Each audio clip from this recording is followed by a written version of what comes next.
추워졌습니다. 건강 조심하세요. 우리 지난주에 신해산에서 훈련받는 것까지 했죠. 자, 신해산에서는 90일간 모세가 산에 올라가서 40일 금식 2번 하죠. 십계명과 율법을 받았고 또 중요한 것은 율법만 받은 것이 아니라 성막을 짓는 설계 도면과 또 구체적인 재료 이런 걸 표시하는 시방서 이런 모든 것을 받아서 약 3개월간에 걸쳐서 말씀과 성막을 짓는 방법에 대해서 배운 후에 약 5개월간에 거쳐서 성막을 지을 재료 헌금을 받고 또 건축을 해서 신해산에 들어간 지 약 8개월 만에 성막을 하나님이 지시한 대로 설계도면대로 완성하게 됩니다. 그래서 이 성막을 봉헌했을 때 하나님께서는 그 번제단에 하늘에서 불을 내려서 번제단을 불을 내려주심으로써 하나님의 임재와 또 하나님의 함께하심을 그리고 구름기둥과 불기둥으로 그 성막 위에 임재하서 이제부터 함께 동행하심을 약속하셨습니다.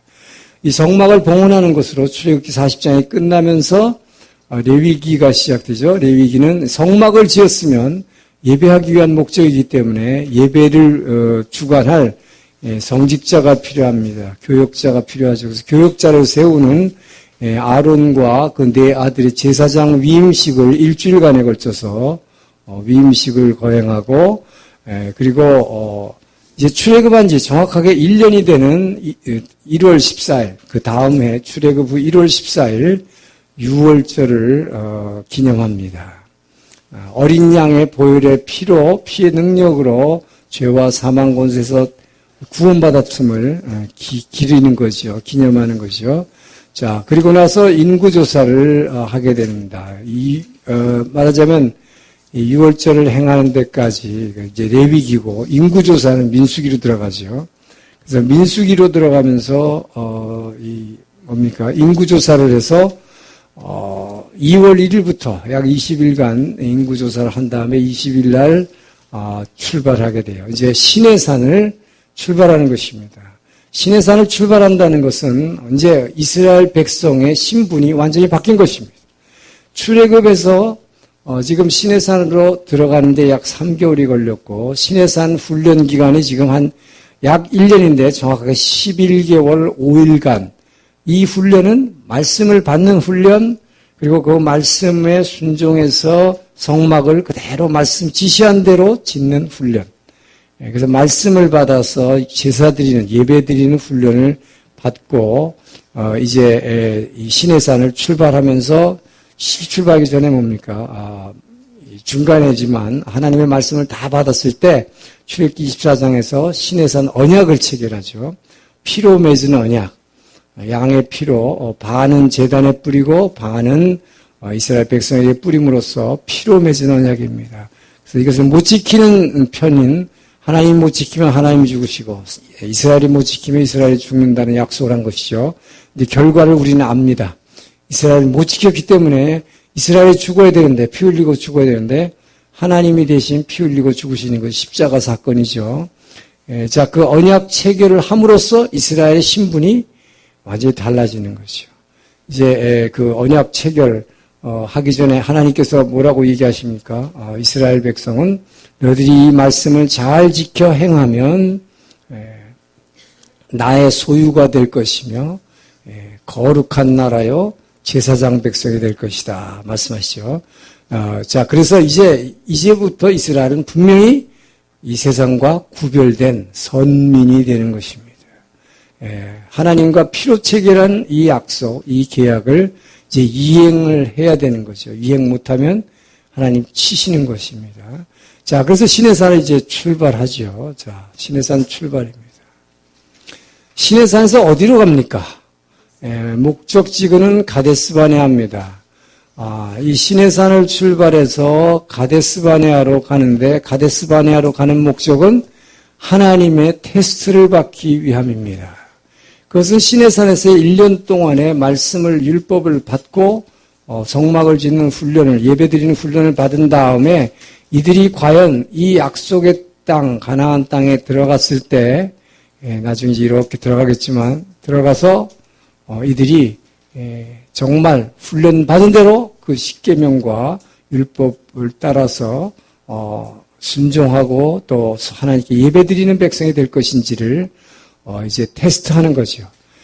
가데스 바네아로 이제 시험 보러 가는 날이에요. 입학 시험, 가나안 입학 시험, 가나안에 들어갈 수 있는 입학 자격이 있는지 없는지 딱 입학 시험이죠. 자, 입학 시험 보러 가는 길에 3개월이 걸렸습니다. 이 3개월 가는 동안에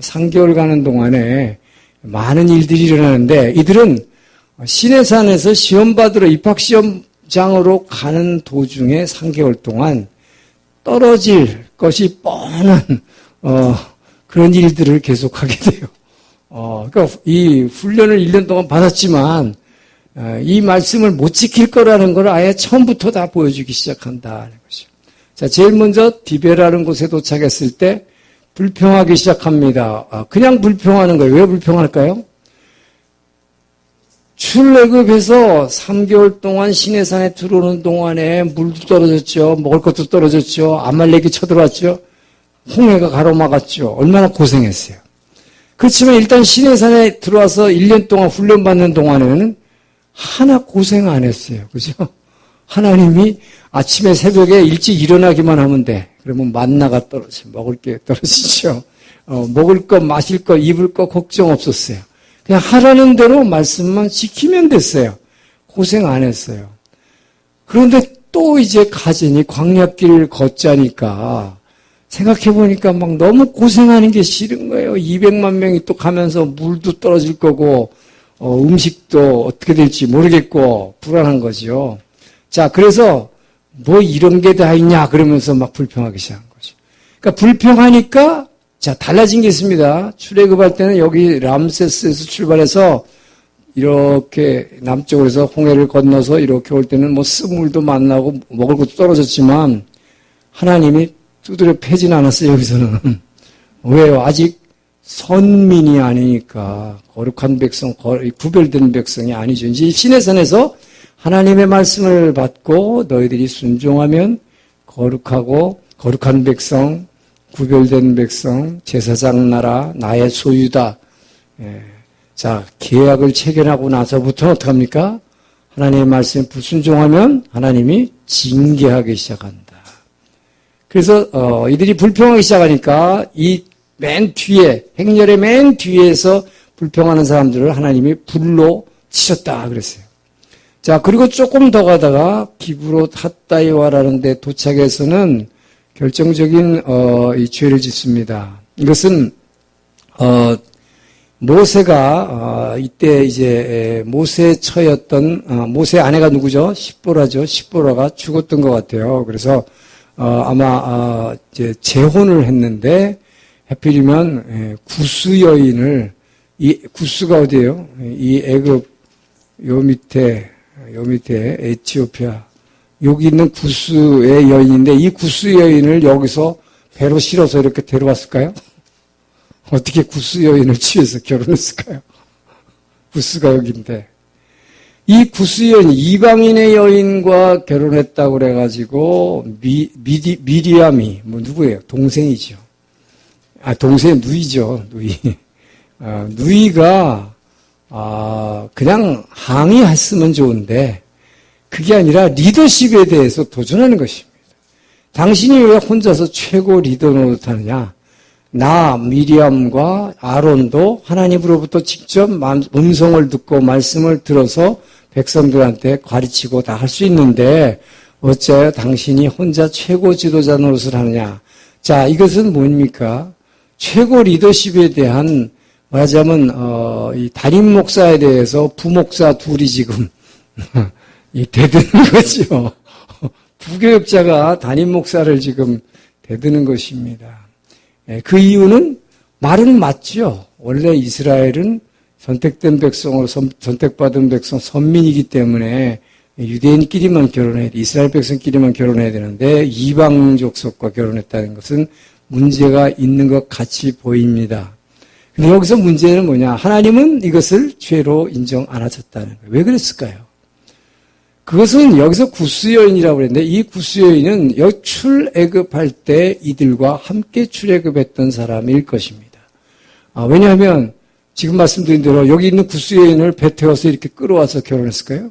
지금 광야에 있는 사람이 어떻게 구스여인을 데려올 수 있어요? 이것은 출애굽기에 보게 되면 이 출애굽할 때 잡다한 이방 종족이 함께 나왔다라고 되어 있습니다. 그 잡다한 이방 종족은 애굽에서 이 잡다한 이방 종족이 있었지만 이들 중에는 뭐예요?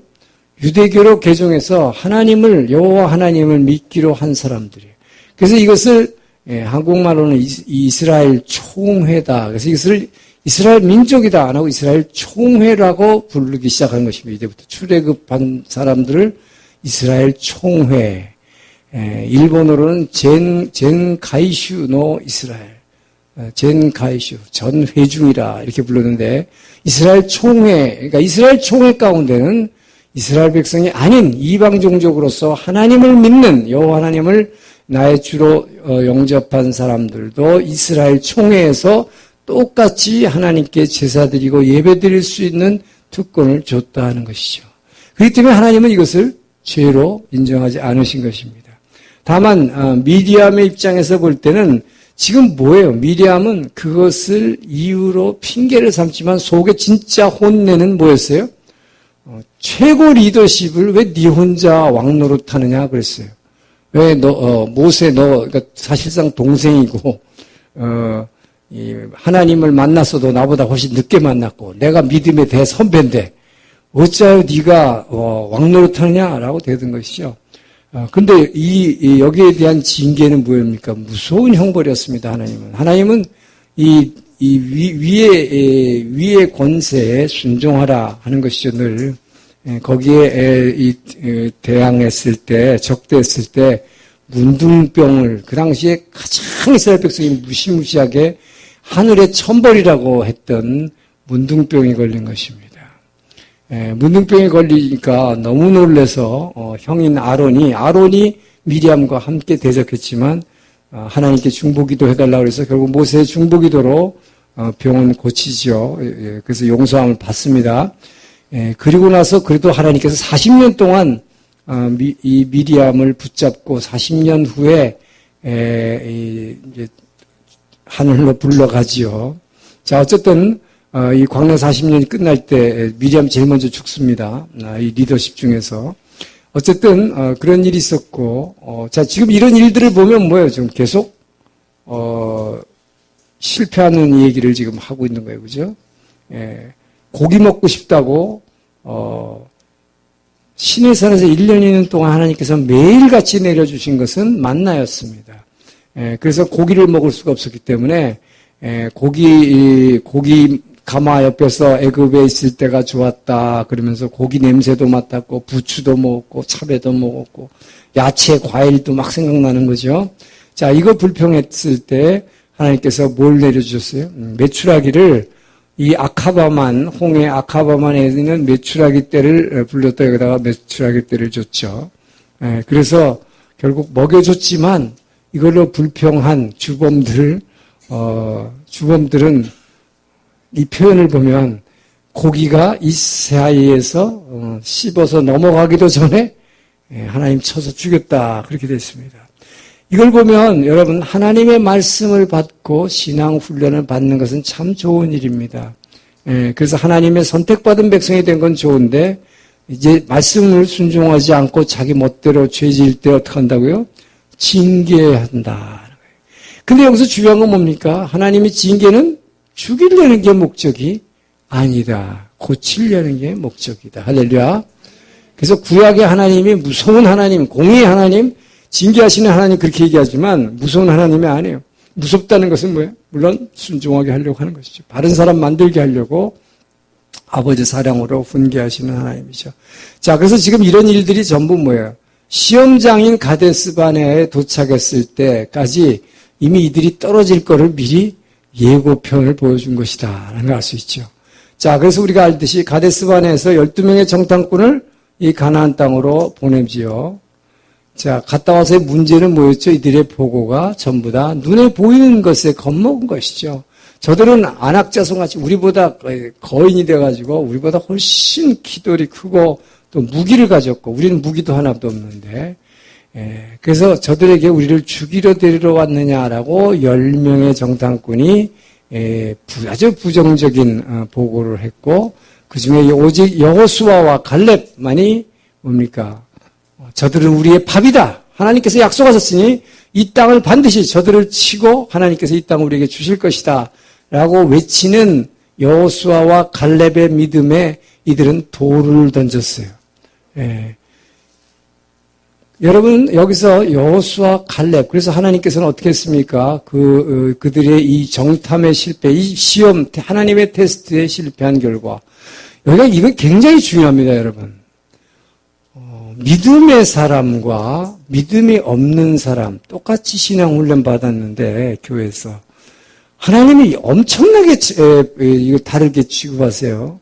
이것이 나중에 약속의 땅에 들어갈 때 무슨 어떻게 합니까? 약속의 땅에 들어가지도 못하죠. 이 믿음이 있는 자 여호수아와 갈렙만이 그게 뭡니까? 눈에 보이는 현실에 겁먹어 무서워서 이렇게 부정적인 생각을 하고 하나님의 약속의 말씀을 믿지 못하는 불신앙으로는 절대로 약속의 땅에 안 집어넣는다는 거예요.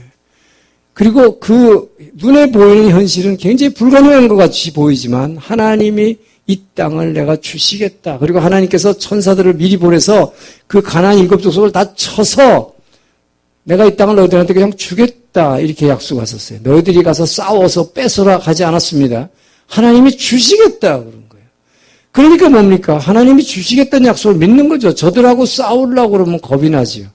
근데 이들은 어떻게 생각한 거예요? 하나님의 약속보다는 내가 싸워야 되는데 저들하고는 상대가 안 된다고 생각한 거죠. 우리는 저들 앞에 메뚜기 같다. 자기의 정체성을 모르는 것입니다. 내가 누군지 여러분 하나님의 택함 받은 백성이 내가 누군지를 알아야 돼요, 여러분이. 이번 주일날 설교가 그것이 될 것이며 여러분의 정체성에 대한 문제인데 내가 누군지를 알아야 돼요. 하나님께 예수 믿고 구원받았다 그러면 이것이 여러분이 얼마나 위대한 존재가 됐는지 그걸 모르면 결국 뭡니까? 하나님의 약속의 말씀을 믿지 못하면 축복을 받을 수가 없다는 것이죠. 근데 이 믿는 여호수아와 갈렙 이 두 사람의 믿음 의인은 오직 믿음으로 살리라. 할렐루야. 의인은 오직 믿음으로 살리라는 이 축복이 얼마나 큰지를 이제 여호수아의 정복 전쟁이 끝나고 나서 여러분 땅을 배분할 때 보면 얼마나 이 두 사람과 지파를 축복하시는지 그 엄청난 축복이 있어요. 그냥 축복이 아니에요. 저도 이것을 준비하면서 새삼 깨달은 게 있어요. 얼마나 하나님 여호수아와 갈렙의 믿음을 굉장히 귀하게 생각하셨는가. 이따가 그거 나중에 보겠습니다. 제가 그 생각을 하면서 막 눈물을 펑펑 흘렸어요. 얼마나 은혜를 받은지 몰라요. 옛날에는 그냥 단순하게 생각을 했는데 이것이 엄청난 하나님의 축복이었더라고요. 자, 어쨌든 여기서 실패해서 어떻게 합니까? 여러분 아시는 대로 정탐했던 이 하루를 1년으로 쳐서 40일 동안 정탐했는데 40년 동안 너희들은 이 광야에서 유리하는 자가 되리라. 약속의 땅에 못 들어갈 거라고 그런 것입니다. 그래서 40년 동안 방황하다가 죽을 거라라고 하는 엄청난 하나님의 징계의 말씀을 받게 되죠. 자, 그래서 이제 그 결과로 광야를 배워하는 게 이 바람 광야에서 약 40년간에 대해서 정확하게 37년 6개월간을 여기서 뺑뺑뺑뺑 돌면서 방황하게 되지요. 여기서 이렇게 방황하게 됩니다.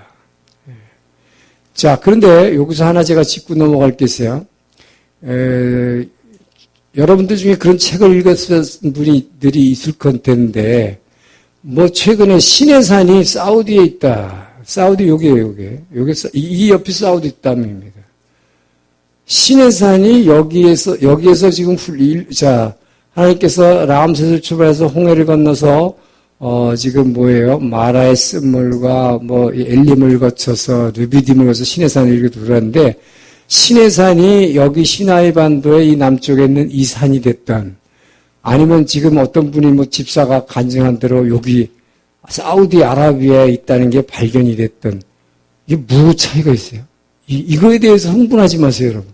이게 여러분의 믿음에 무슨 영향을 줍니까? 이들이 지금 온 것은 이 과정을 다 얘기하고 있는데, 여기까지 오는데 3개월이 걸렸고, 시내산에서 가데스바네까지 가는데 3개월 걸렸어요. 거의 비슷한 거리입니다. 근데 지금 만약에 사우디라 그러면, 여기서 이렇게 내려와서 홍해를 건너서, 다시 이렇게 삥 돌아서 이렇게 가면, 아마 5개월은 걸려야 될 것 같아요. 거리상으로 봐서. 그러나 어쨌든 상관없어요. 여기가 될 수도 있겠죠.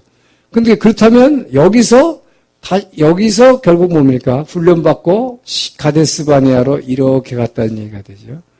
이렇게 갔다는 얘기가 돼요. 그래가지고 다시 여기서 이렇게 뺑뺑뺑뺑 돌렸다는 얘기인데, 만약에 처음부터 이게 사우디에서 갔다면 여기서 돌아야겠지, 이 근처에서. 근데 이것은 상관없어요. 그러나 중요한 것은 이 장소가 여기 됐든 이 무슨 상관이에요. 이걸로 많이 흥분하는 분들이 있어요. 이게 사우디가 되니까 뭐가 확 달라요. 뭐가 달라져요? 결국은 여기서 1년 훈련받았다는 것이고, 훈련받고 나서 지금 어디로 갑니까? 가데스바네에서 테스트 받는 거, 하나님의 테스트를 받는 거예요.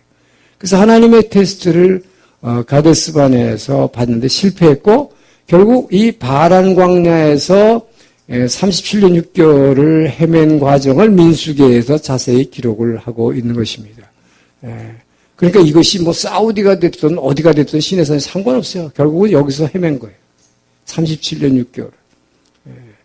자, 그래서 그 다음으로 봅시다.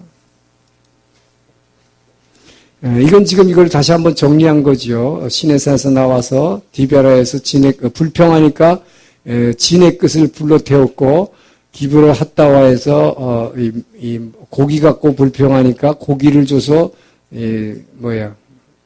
주모자들은 죽였는데, 그리고 나서 하나님께서 70장로가 예언했다는 것은 모세가 혼자서 이들이 계속 불평하고 이런 사건이 일어나니까 너무 힘들어하니까 70명의 장로를 세우게 합니다.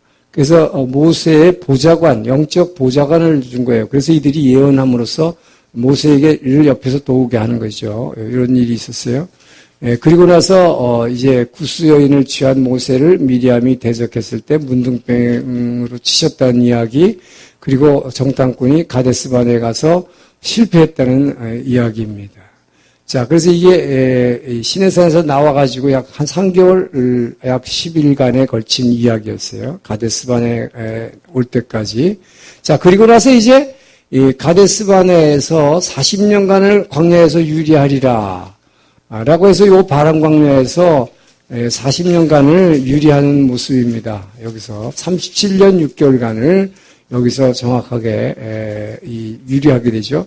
근데 이 바람 광야에서 유리하는 동안에 일어난 일을 딱 한 가지, 민수기 15장에서 19장 사이에 한 가지 사건을 기록하고 있는데, 이것도 뭔가 하면 결과적으로 뭡니까? 미리암이 했던 것 같이, 아까는 미리암, 즉 부교역자들이 담임 목사한테 대적했다면, 이번에는 교회 스태프들이 담임 목사한테 대적하는 거예요.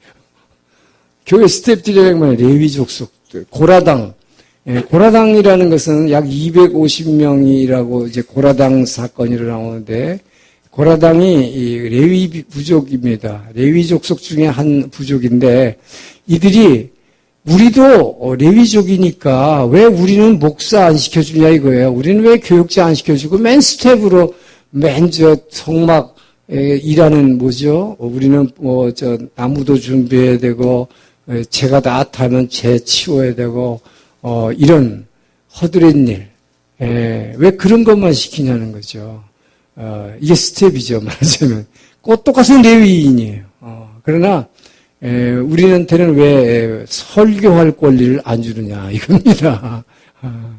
그러면서 대드는 거죠. 우리도 기도할 때 하나님 음성을 듣습니다. 하나님이 내게도 말씀하시는데, 그러면서 이 모든 이스라엘 회중에게 하나님이 다 임재하시는데 왜 당신 혼자 왕노릇하느냐. 자, 이렇게 또 리더십에 도전했을 때 하나님은 뭐예요? 반드시 위의 권세에 순종하라. 그래서 결국 뭐예요? 이들에게 지진을 내려가지고, 이 땅에서도 지진이 있었더라고. 시나이 반도에서. 예, 지진이, 자기네들을, 너희들이 정말, 교역자라면, 그 당시 교역자는 뭐예요? 제사 드리는 거죠. 그래서 이 향불을 들고 너희 자기 각자 텐트 앞에 서라고 그랬어요. 그래서 그들이, 그들의 부족들이 있는 텐트에 쫙 섰을 때, 다른 사람들은 거기 가까이 오지 말라고 그랬어요. 그때 하나님께서 그 땅에 지진을 일으켜서 그대로 땅 속으로 이들을 그냥 그대로 생매장한 것입니다. 얼마나 벌이 무서워요. 자, 이런 일이 하나 있었다는 걸 하나 얘기합니다. 지금 이 얘기는 뭡니까? 믿음이 없는 사람들, 결국 약속의 땅에 들어가지 못하는 거죠. 눈에 보이는 것만을 믿으려고 그러고, 내 눈에 보이는 것만을 믿으려고 그러고, 보이지 않는 하나님의 약속의 말씀을 믿지 못하면 끊임없이 이렇게 고통받는다는 것이죠. 징계받는 거죠. 자, 그리고 나서 어떻게 합니까? 이제 37년 6개월이 흘렀어요. 40년 광야 생활, 이 바란 광야에서 지금 헤매든 생활이 끝나고 이제 다시 어디로 가냐면 요 가데스바네아로 다시 돌아옵니다. 지금 요 밑에 여기 잘 안 보입니다만은 여기 에시온 게벨이라고 있죠. 여기 에시온 게벨 보입니까? 요 에시온 게벨 여기가 아카밤 안에 있는 항구인데 나중에 이게 에일랏 항구가 돼. 자, 이 37년 6개월을 여기서 막 방황하다가 에시온 게벨까지 왔다. 여기서 다시 가데스바네아로 돌아왔을 때가 출애굽한 지 40년 1월. 그러니까 제 1년 1월에 출애굽해가지고 지금 딱 39년 만에 가데스바네아로 다시 이들이 오게 됐습니다.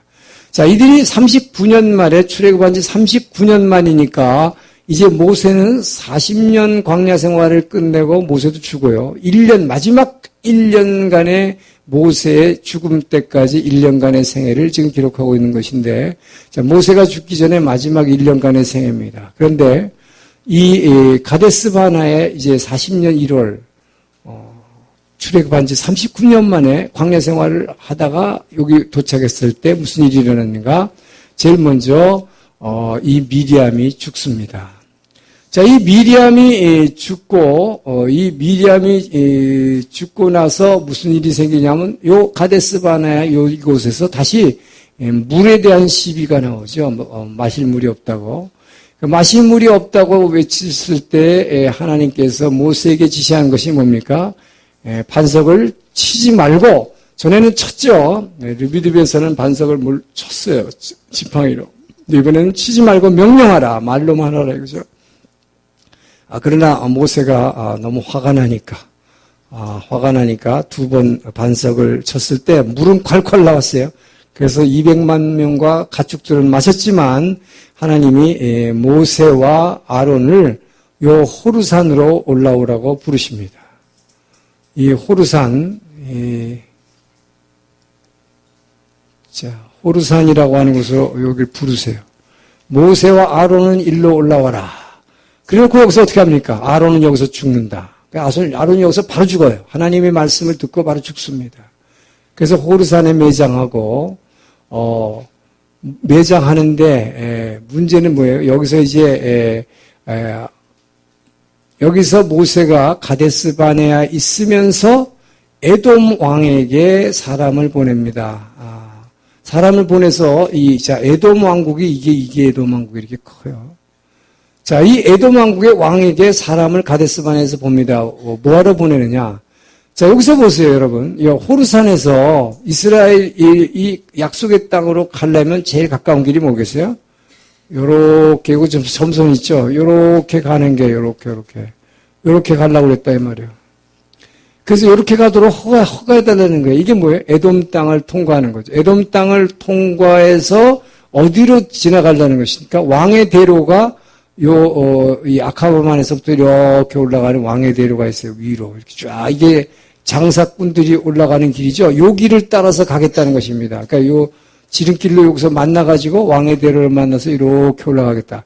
그러니 에돔이 거절하죠. 에돔 땅을 통과하는 걸 거절합니다. 우리가 지나가면서 이 우물물도 우리가 사서 마실 것이고 음식도 다 사서 먹을 것이고 절대 너희들 물건 하나도 건드리지 않을 것이니 우리를 그냥 보내달라고 그랬는데 에돔은 이거를 거부합니다. 자, 그래서 에돔을 이 통과를 거부하니까 얼마나 실망스러웠겠어요.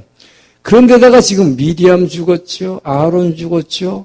모세는 지금 지칠 대로 지쳐있는 상태에서 뭘 했어요 또. 물 때문에 불평할 때 반석을 쳤을 때 하나님께서 뭐라고 그랬습니까? 너도 못 들어간다 그랬대요.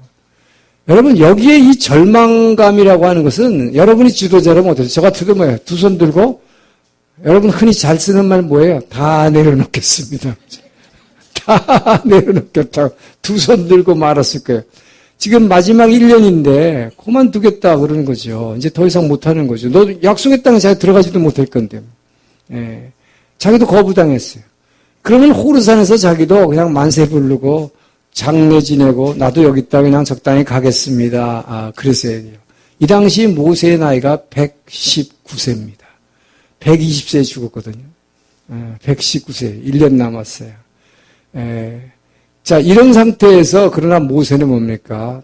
참 모세의 위대함이죠. 자기는 약속의 땅에 못 들어가지만 마지막 남은 생애까지 내 일생 소원은 늘 찬송하면서 주께 더 나가기 원합니다. 그러고 나간 거예요, 진짜. 그러니까 자기는 약속의 땅에 들어가지 못한 축복을 받든 못 받든 하나님께 받은 사명을 죽을 때까지 다 하고 죽겠다. 내 일생 소원 이것뿐 주의 일 하다가 주께서 부르시는 날 주 앞에 가리라. 그 찬송 있지요? 그대로예요. 모세는 그런 사람이었어요. 너무나 위대한 사람입니다.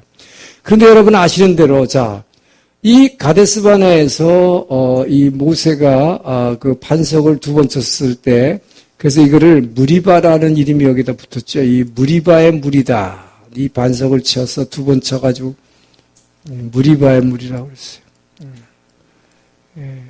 이 하나님께 대적했던 곳. 자, 이 무리바. 여러분 모세가 왜 모세를 하나님은 약속의 땅으로 안 들여보냈을까요? 그 이유를 여러 가지로 봅니다는 반석을 두 번 치는 이 불순종에 대해서 그냥 단순히 이것은 하나님께서 명령이 반석을 치지 말고 말로 명령하라.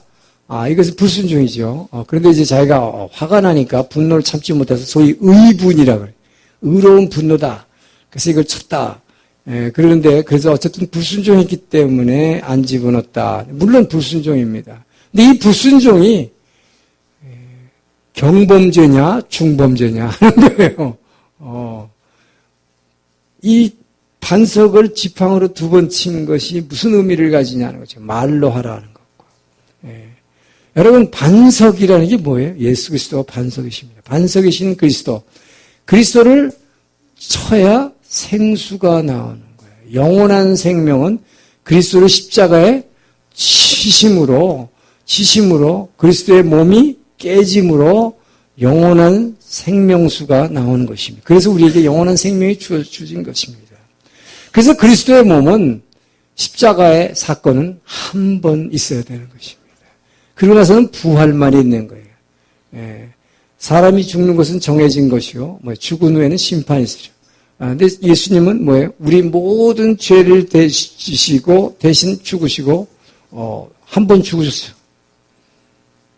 그런데 반석을 두 번 치는 것은 예수님을 두 번 죽이는 행위다 하는 것입니다.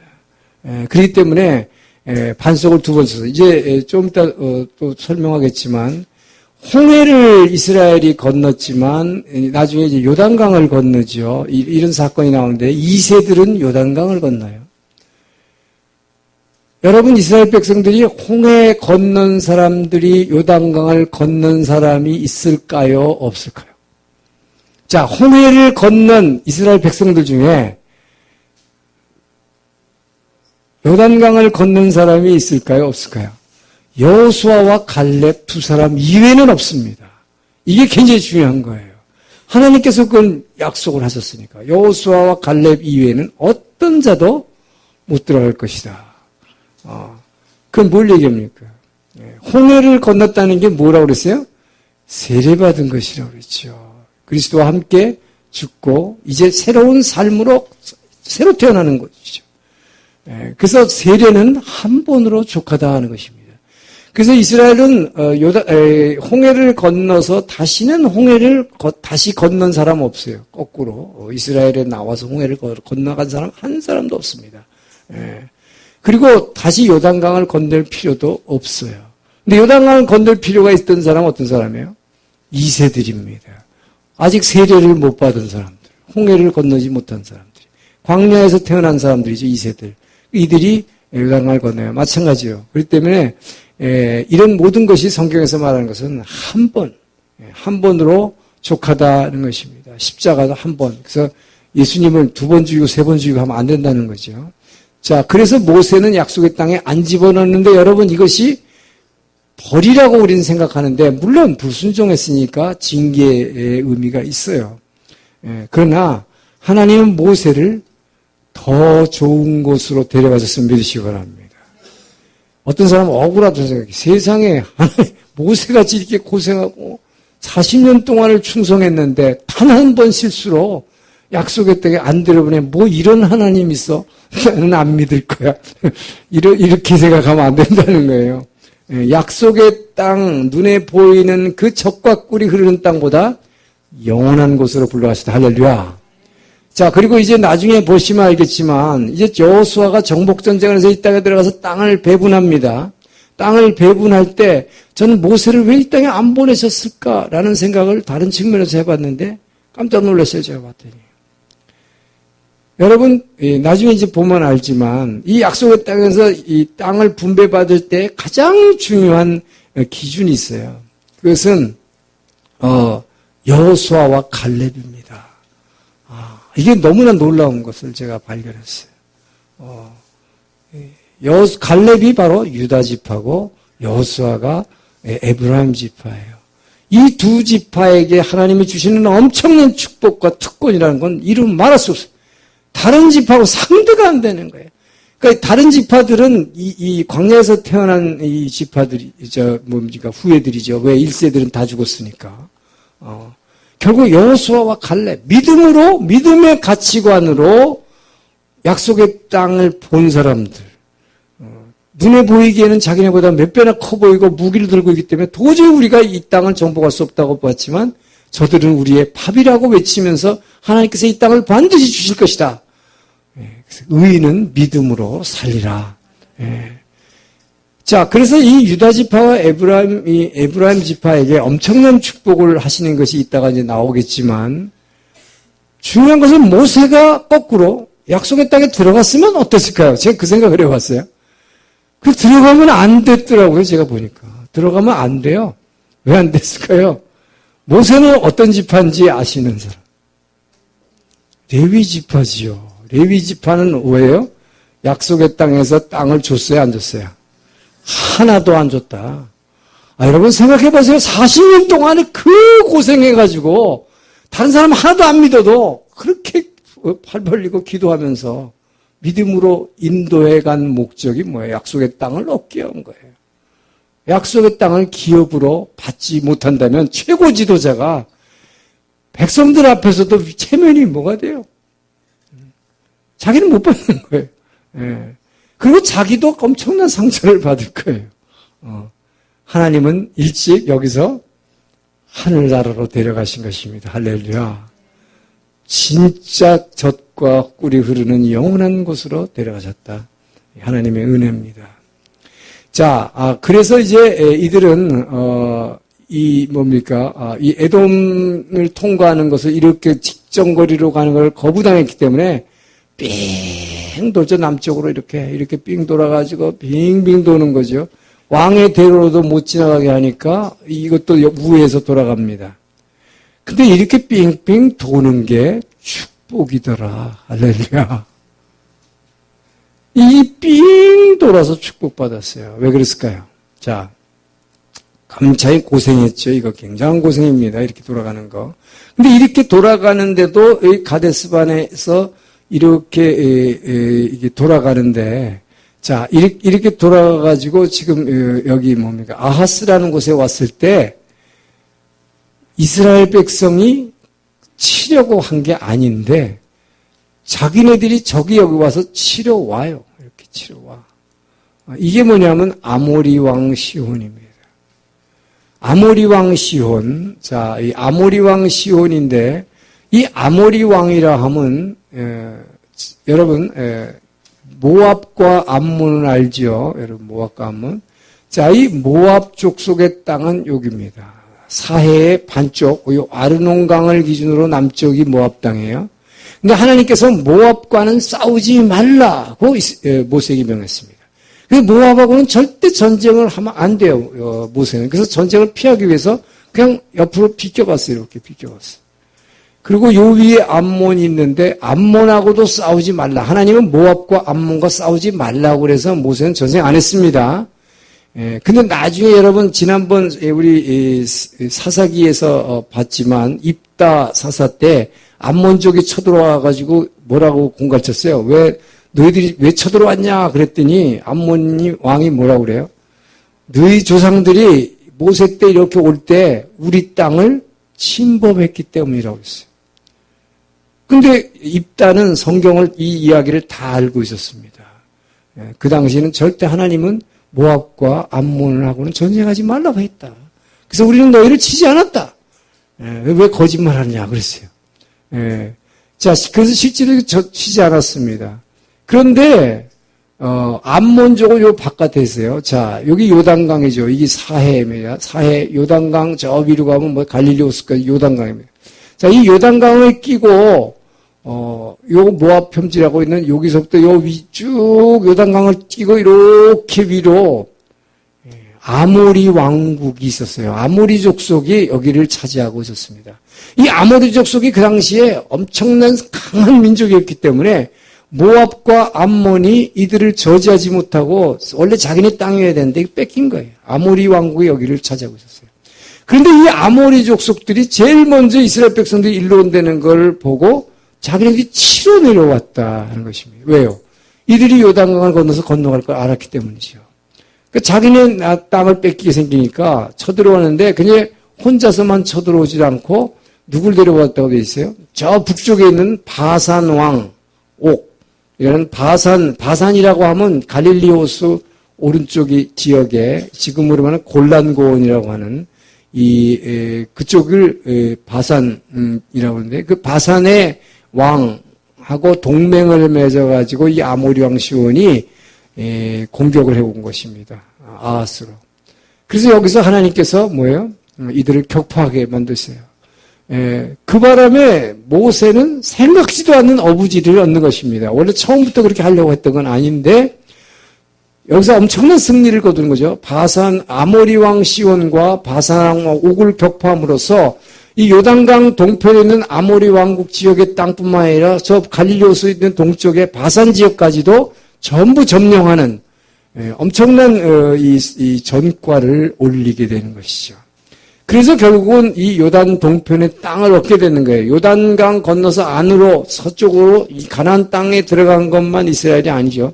그 이스라엘 땅의 영토가 요단강 동편에도 생기는 거죠. 이것이 세 지파들이 이 땅을 받게 되는 것이 이제 나중에 나오게 됩니다. 자, 그래서 결국은 모세는 죽기 전에 엄청난 약속의 땅의 일부를 차지하는 그런 전과를 올리게 됩니다. 그 전에 아까 잠깐 여기서 빼먹은 게 하나 있어요. 호르산에 있을 때 아까 모세에게는 굉장히 고통스러운 일이 많았죠. 그러니까 가데스바네에서 누이 미리암이 죽었고, 그 다음에 뭐예요? 에돔이 통과를 거부했고, 그 다음에, 아론하고 자기하고 모세는 반석을 쳐서 죄를 졌고, 그래서 호르산으로 올라왔을 때, 아론도 죽고, 결국은 약 3, 4개월 만에 자기 누이와 형이 같은 동역자 둘이 다 죽어버리는, 그리고 또 에돔이 통과를 거부하는 엄청난 시리에 차 있을 때, 호르산에 있을 때, 그러면서 아론이 죽어서 장사 지내고 30일 동안 애곡하고 있는 기간에, 요 약속의 땅에 있는 요 아랏이라는 마을, 요 가나안 부족 중에, 이 아랏 마을 사람들이 쳐들어오는 거예요, 호르산까지. 그렇지 않아도 지금 죽을 지경인데. 마음이 아파 죽겠는데. 예. 이 아랏 사람이 쳐들어와서 이것을 쳐부십니다. 이들을 쳐부실 뿐만 아니라 그 김에 내친 김에 가가지고 아랏을 완전히 아랏성을 파괴해버려요. 예. 그래서 우리 이 책을 처음 시작할 때 우리 처음에 안 봤습니다만은 이 윤모세 선교사께서 이 쪽지 질문 낸 중에 하나가 이스라엘이 처음 정령한 가나안 땅은 어디인가? 가나안 땅이 아닌 것은 한 견해 나와 있는데 처음 점령한 땅은 우리는 다 여리고로 알고 있죠. 근데 점령한 곳은 여리고가 맞아요. 그 유모세 선교사께서 이 질문은 잘못 내신 것 같아요.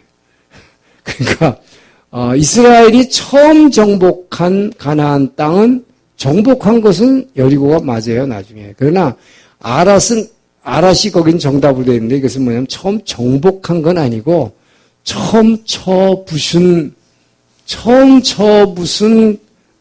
성이죠. 정복이라는 건 뭐예요?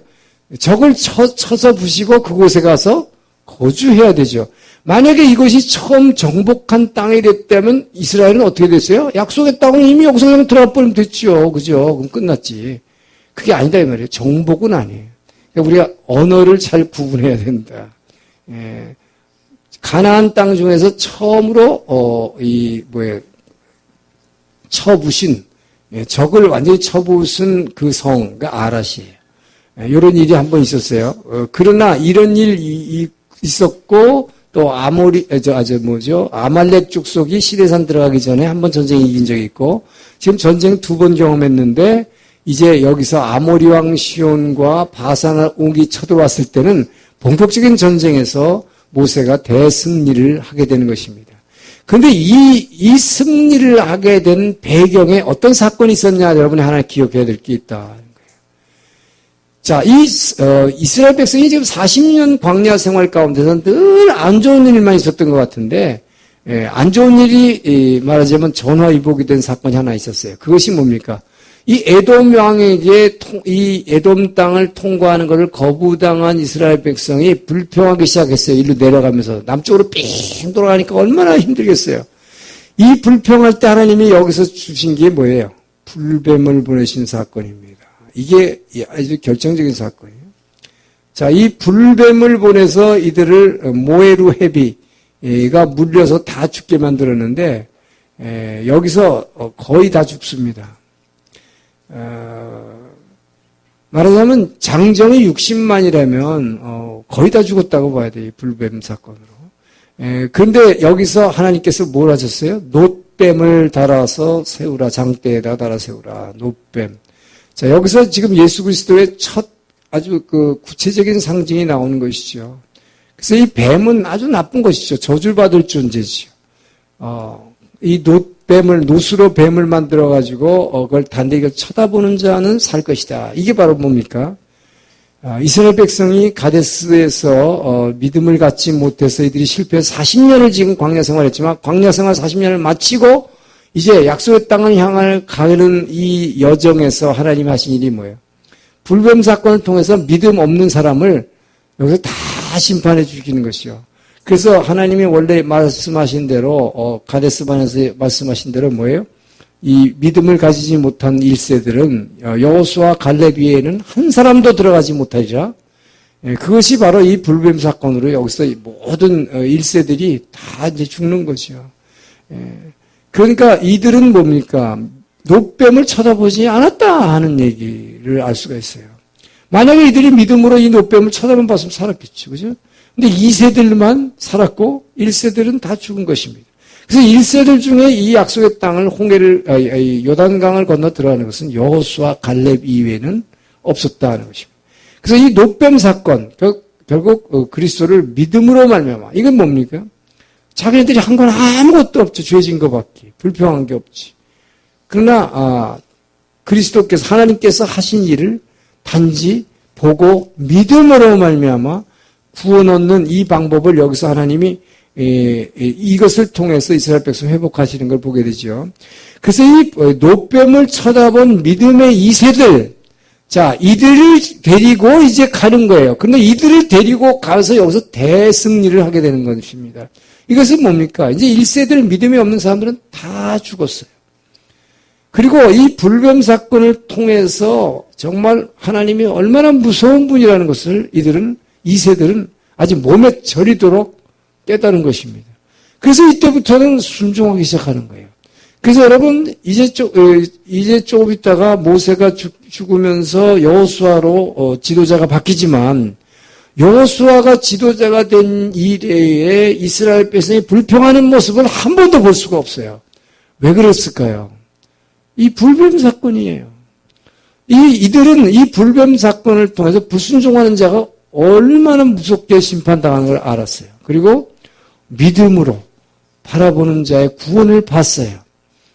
그래서 이 믿음의 2세들을 데리고 가서 승리하는 것입니다. 그래서 모세는 죽기 전에 마지막 엄청난 승리를 여기서 맛보는 거죠. 그래서 요단 동편의 땅을 이렇게 정복해서 차지하는 놀라운 축복을 받게 되는 것입니다. 자, 잠깐 5분만 쉬었다 하겠습니다.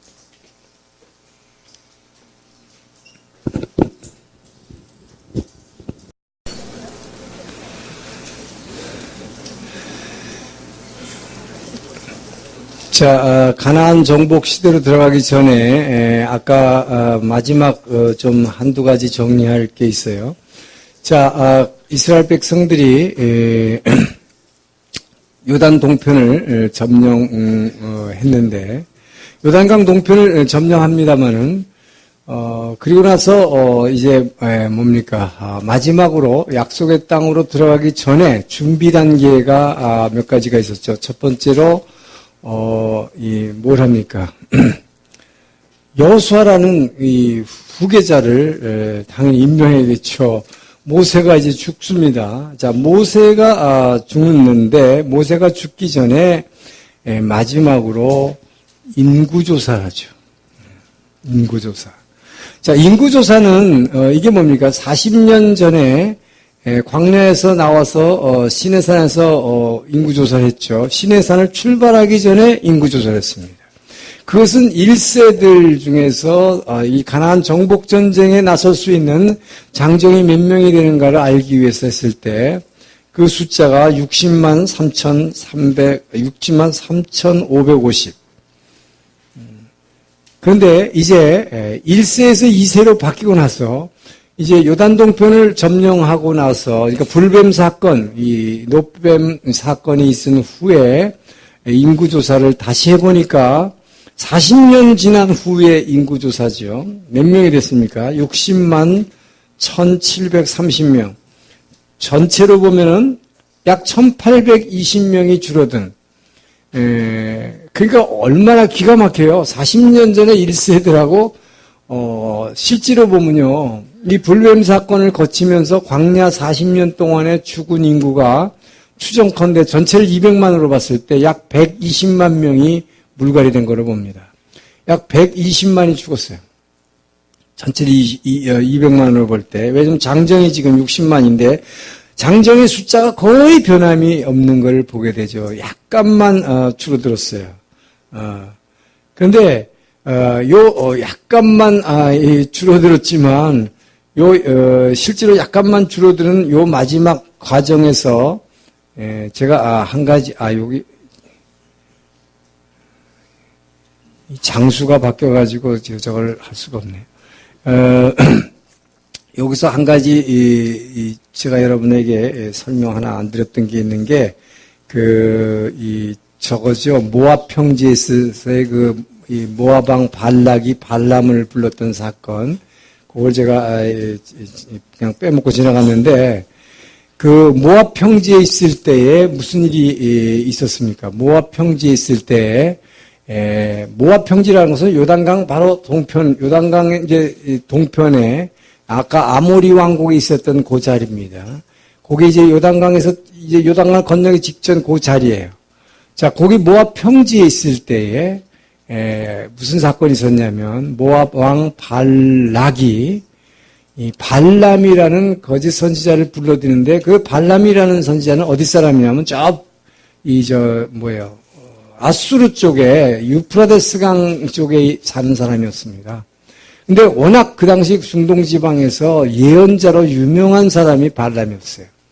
그렇기 때문에 그 사람을 모압 왕이 돈을 주고 매수해서 불러오는 것입니다.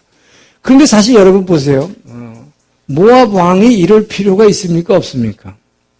그럴 필요가 없어요. 모압 왕은 왜 이런 짓을 한 겁니까? 무모하게. 하나님은 모세와 이스라엘 백성에게 이미 뭐라고 지시했어요? 모압 족속들하고는 절대 싸우지 말라 그랬어요. 그러니까 자기네들은 안 칠 겁니다. 그런데 모압 왕은 이스라엘 백성들이 아모리 왕국 시온을 물리치고 나서 그 모압 평지, 이름이 모압 평지 사실은 아모리 땅이에요. 그 땅에 머물러 있는 걸 보면서 언젠가는 꼭 자기네들을 칠 거라고 하는 두려움이 있었던 거죠. 그러니까 쓸데없는 짓을 한 것입니다. 아니, 자기네들은 절대 모압하고 암몬은 전쟁 안 합니다. 하나님 하지 말라고 그랬어요. 근데 나중에 사사기에서 그 얘기를 합니다. 왜 모압과 암몬을 치지 말라고 그랬느냐? 나중에 사사시대 때 이스라엘 백성이 죄지면 모압과 암몬을 이 징벌의 도구로 사용하기 위해서 하나님이 남겨두셨다. 그렇게 말씀하셨어요. 미리 다 계획하신 거예요. 근데 이 모압 왕은 겁이 나가지고 엄청난 돈을 주고 매수해가지고 발람이라는 거짓 선지자를 불러올 때 발람, 여러분 잘 아는 대로 민수기에 보면 뭐라고 나옵니까? 발람은 그 돈을 받고 가려고 그러는데 골목길에서 나귀를 타고 나올 때 나귀가 저항을 하죠. 안 가려고. 근데 그것은 그 앞에 천사가 불말과 병거를 탄 천사가 막고 있기 때문이라고 그랬어요. 그걸 보고 자기가 탄 나귀가 놀래가지고 확 이렇게 거꾸로 튀면서 그러니까 막 매질을 막 하지만 그러니까 어떻게 해요? 당나귀가 입을 여서로 말하는 그런 우화가 성경에 기록되어 있습니다. 어째서 나를 때리느냐고. 이것은 내가 너한테 이렇게 한 거 하는 게 아니라 하나님이 지금 천사가 내 앞에 있기 때문에 내가 못 가는 것이라고. 자, 이렇게 항의하는 말까지 다 나오지요. 어쨌든 그래서 발람을 불러가지고 이스라엘을 저주하라고 그랬는데 4번에 걸쳐서 예언을 하는데 자기는 저주하려고 하지만 실제로 나온 말은 전부 이스라엘을 축복하는 말만 하게 되죠. 근데 축복하는 말을 하는 가운데에서 메시아의 탄생을 예언하는 놀라운 말이 나옵니다. 자, 어쨌든 민수기에는 그것까지만 기록이 되어 있어서 지난번에 이제 성경 통독, 일본어 통독을 끝나는 날 질문하라고 했더니 어떤 분이 그런 질문을 했어요. 민수기를 보면 발람이 발락이 초청을 해서 모압 왕이 저주를 하라고 했는데 저주는 안 하고 사실상 축복의 예언을 했는데 왜 성경에서는 발람을 나쁜 사람으로 기록을 하고 있는가? 어디서 나쁜 사람으로 기록하고 있냐면 바로 바울이 고린도전서에서 이용합니다.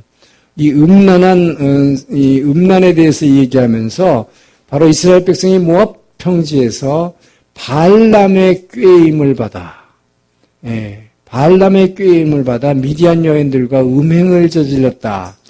그리고 너무나 놀라운 것은 요한계시록에서 이 아시아에 본 7개 교회에 보낸 편지에서 그 말하자면 이 깨어 있으라고 말하자면 깨어 있어 영적으로 깨어 있어야 한다는 것을 사도 요한이 강조하면서 바로 이스라엘 백성이 이 발람의 유혹에 빠져서 음란한 죄를 저질렀다는 것을 폭로하고 있습니다.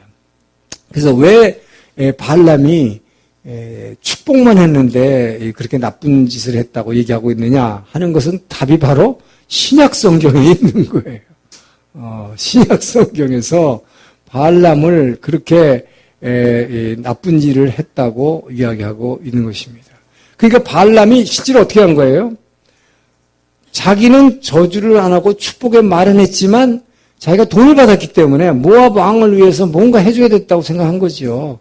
그렇기 때문에 이 사람이 뭐 좋은 사람이라서 축복을 한 게 아니라 그건 하나님이 자기 입을 통해서 그냥 축복을 하게 만든 거지만 이 사람의 본질은 지금 악한 거죠. 악을 행하는 것입니다. 그래서 한 것이 어떻게 하느냐. 어떻게 해서라도 이스라엘 백성을 갖다가 뭡니까? 죄를 짓게 만들어서 약속의 땅에 못 들어가게 만드는 거죠. 그리고 모압 왕의 목적을 이루게 하려고 저들을 멸망시키게 하기 위해서 어떻게 합니까? 죄를 짓게 하는데 모압 여인들이 말하자면 이 바알 우상 신전 앞에서 신전에 들어가서 바알 신전을 섬기는 게 뭐 하는 거라고요? 음란한 행위를 하는 거잖아요. 그래서 모압 여인을 통해서 음란한 행위를 하는데 그것만 하지 않고 바로 이 발람이라는 거짓 예언자가 한 일이 뭐냐? 이 모압 여인들만 동원한 게 아니라 미디안 광야에 있는 미디안 여인들을 불러와가지고 그것도 성경의 숫자는 안 나오지만 엄청난 많은 여인을 불러왔던 것 같아요. 왜냐?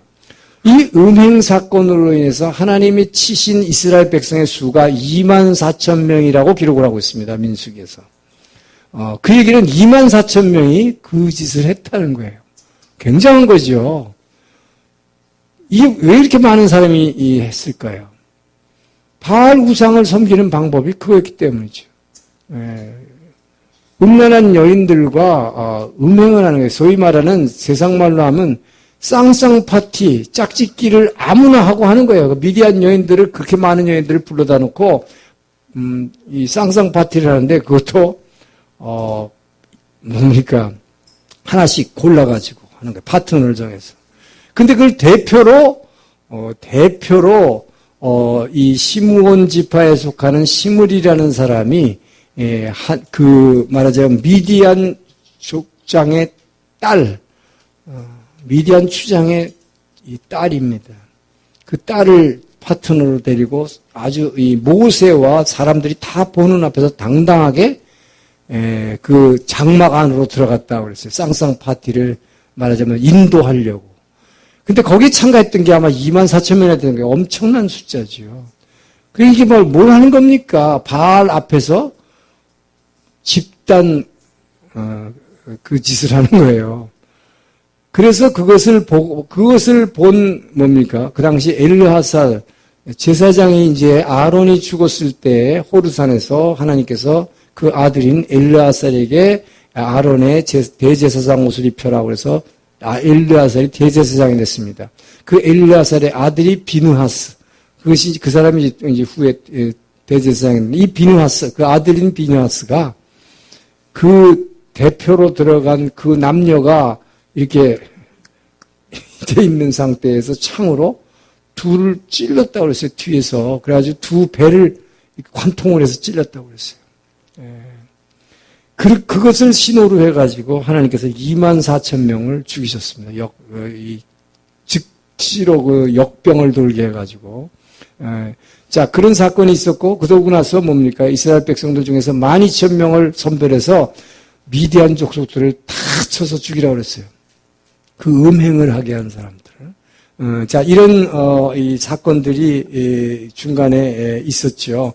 결국은 뭡니까? 어떻게 해서라도, 이 택한 백성들이 거룩함을 잃고 약속의 땅에 들어가지 못하게 하는 방해하는 세력은 끝까지 있다 하는 것을 보여준 것입니다. 자, 그리고 결국은 모세도 마지막으로 죽게 되죠. 근데 모세가 죽기 전에 하나님께서 요단강 바로 앞에 있는 느보산이라고 하는 산에 세우셔서 약속의 땅을 다 보여주십니다. 느보산은 이 뭡니까? 요단강은 이 해발 마이너스 200에서 400m니까 굉장히 낮은 계곡이죠. 그러니까 이 느보산 위에서 요단강 지금 아직 동쪽 요단강 건너기 전이죠. 그 산 위에서 내려다보면 약속의 땅이 다 보이는 거예요.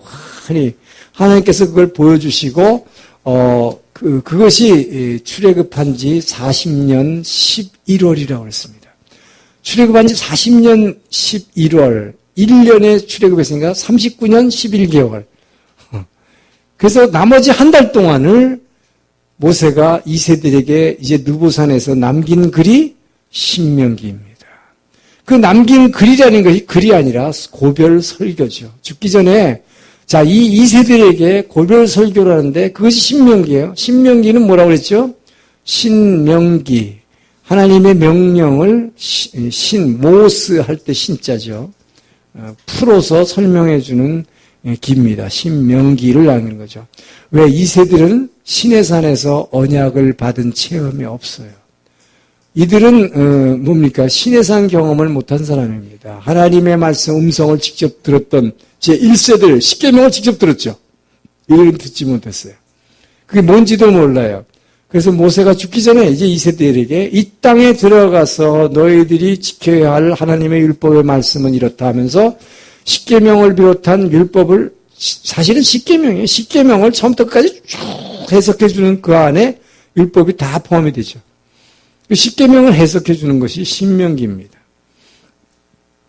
그래서 지금까지 광야 40년 생활을 돌이켜보면서 하나님이 인도하신 그 은혜와 축복들을 회고하는 회고록이면서 동시에 율법의 해설서가 되는 거죠. 그 신명기를 쓰고 신명기 34장 끝입니다만 모세가 죽습니다. 신명기 34장 모세오경의 저자지요. 모세오경 창세기, 출애굽기, 레위기, 민수기, 신명기 모세의 마지막 설교니까. 근데 신명기 34장을 모세가 썼는데 거기에 모세의 죽음이 나와요. 그러니까 신학자들이 이거 모세가 쓴 거 아니다 이런 말 하는데 모세의 죽음 그 편은 바벨론 포로에서 돌아와서 에스라에 의해서 율법을 재정리할 때 모세의 죽음이라는 것을 추가해 놓은 것으로 추정이 됩니다. 어쨌든 모세오경은 분명히 모세가 쓴 게 분명한 것이 모세가 바로 광야 40년을 회고하면서 율법을 설명한 것이기 때문이죠. 자, 그리고 이제 후계자 여호수아를 통해서 가나안을 정복해가는 것이 이 바로 후기 청동기 시대가 되는 거예요. 네. 자, 가나안 정복 전쟁으로 들어가겠습니다. 자, 가나안 여호수아서입니다. 이제 여호수아서로 넘어가는 거예요. 이제 모세오경이 끝났어요. 여호수아서로 들어갑니다. 정복 전쟁입니다. 가나안 땅으로 먼저 들어가고 그다음에 중부지방을 정복하고 남부지방을 정복하고 가나안 땅을 분배하는 과정인데 이것을 보게 되면 여러분 가나안 땅으로 들어가서 정복하는데 이게 정복 전쟁이라지만 여호수아가 24장으로 되어 있는데요. 딱 반으로 나눠요. 12장까지가 정복 전쟁 이야기예요. 그 나머지는 뭘까요? 나머지 12장, 13장부터 20장이라는 엄청난 방대한 분량을 무엇에다 할애하고 있느냐? 여호수아는 땅을 분배하는 데 할애하고 있다. 굉장히 의미를 가진다는 것입니다. 우리는 정복하는 것만 제일 중요하다고 생각해요. 근데 정복하는 것도 중요하지만 땅을 실제로 약속의 땅을 나눠주고 여러분 천국에 가서 자기 땅을 받는 게 얼마나 중요해요. 그죠? 그래서 나눠주는 거, 여러분 축복을 받는 것이 중요한 거예요. 땅을 차지하기 위해서 막 싸우는 것만 중요하다고 생각하는데 그게 아니고 이 가나안 땅 분배에 얼마나 은혜가 있는가. 이것을 제가 아까 얘기한 거예요. 이것을 읽다가 제가 아주 그냥 펑펑 울었어요. 얼마나 믿음의 사람을 하나님이 크게 축복하는 거예요. 여호수아와 갈렙에 대한 그 축복은 엄청난 거예요. 자, 먼저 우리 가나안 땅으로 들어가는 것을 먼저 보겠습니다. 자, 가나안 땅을 처음 들어가기 전에 제일 먼저 뭘 합니까? 여기서도 이 정탐을 먼저 하죠. 자, 이게 요단강입니다. 자, 요단강이 이렇게 있어요. 자, 이제 이 시딤이라는 곳이 여기 이제 모압 평지죠. 이 모압 평지에 지금 머물고 있는데 여기 시딤에서 출발해서 정탐꾼을 보내는데 딱 두 사람만 보냅니다. 여호수아는 자기가 정탐꾼으로 갔을 때 자기와 갈렙, 여호수아 갈렙 두 사람만이 믿음의 눈으로 봤어요. 눈에 보이는 거에 10명이 실패한 이유는 뭡니까? 겁을 먹었기 때문이죠. 눈에 보이는 것이냐? 하나님, 보이지 않는 하나님의 말씀, 약속의 말씀을 믿느냐? 자, 이것이 영적 전쟁이거든요. 네. 그래서 12명을 보낼 필요가 없는 거라고 생각한 것입니다. 딱 두 사람, 똑똑한 사람 두 사람만 있으면 된다는 거죠. 네. 그래서 두 사람만 정탐꾼을 보내죠. 그래서 정탐꾼을 요단강을 건너서 보냅니다. 그래서 길가를 거쳐서 여리고에 정탐을 하게 하죠. 그래서 먼저 이 정탐을 하는데 정탐하는 방법이 재밌잖아요. 정탐꾼을 보냈으면 어떻게 돼요? 전에는 12명이 들어가서 이 지역을 막 두루두루 다니면서 보고 왔어요. 40일간. 그런데 여리고성에 딱 들어갔을 때 됐습니다. 어떤 사람이 이상한 수상한 사람 두 사람 들어가는 걸 보고 당국에다가 밀고를 했어요. 그래서 어떻게 합니까? 꼼짝없이 기생 라합의 집에 숨어 들어간 거죠. 피해서 병사들이 쫓아오니까. 그래가지고 어디에 숨겨집니까? 지붕 위에 뭡니까? 3대 자루에 숨겨졌다. 그 얘기는 뭐예요? 정탐하면 어떻게 해야 돼요? 이거 가지고 이렇게 봐야 되죠. 적은 어디에 있고, 얼마나 방비를 하고 있고, 무기는 얼마나 되고. 근데 하나님이 어떻게 하셨어요? 처음부터. 이들은 정탐꾼, 자, 여호수아가 보낸 정탐꾼 두 사람은 눈으로 본 게 하나도 없습니다. 자루 속에 들어가자마자 갇혀버렸어. 이 사람이 정탐꾼이에요. 하나님은 보지 못하게 한 것입니다. 눈으로 보면 겁나고 두려운 거예요. 믿음은 눈으로 봐서 얻어지는 것이 아니다. 믿음은 어디서 나요? 들음에서. 바로 이거예요. 누구한테 듣습니까? 기생 라합으로부터 듣게 만드는 거예요. 할렐루야. 믿음은 들음에서 나오는 거예요. 네. 그래서 그냥 3대 자루에 숨어가지고 그냥 듣는 거지요. 자기가 물어보지도 않았어요. 기생 라합이 말해줬어요. 뭘 얘기합니까? 지금 여리고에 사는 가나안 백성들의 심리 상태를 얘기한 거죠. 지금 그들의 마음이 두렵고 뭐예요? 그들은 정신을 잃었고 완전히 마음을 다 넋을 내려놨다. 이렇게 얘기한 것입니다. 왜요? 이스라엘 백성 200만의 백성이 출애굽할 때 10대 재앙부터 홍해를 가르신 일과 그 과정에서 하늘에서 만나를 내려준 일, 그 다음에 뭐예요?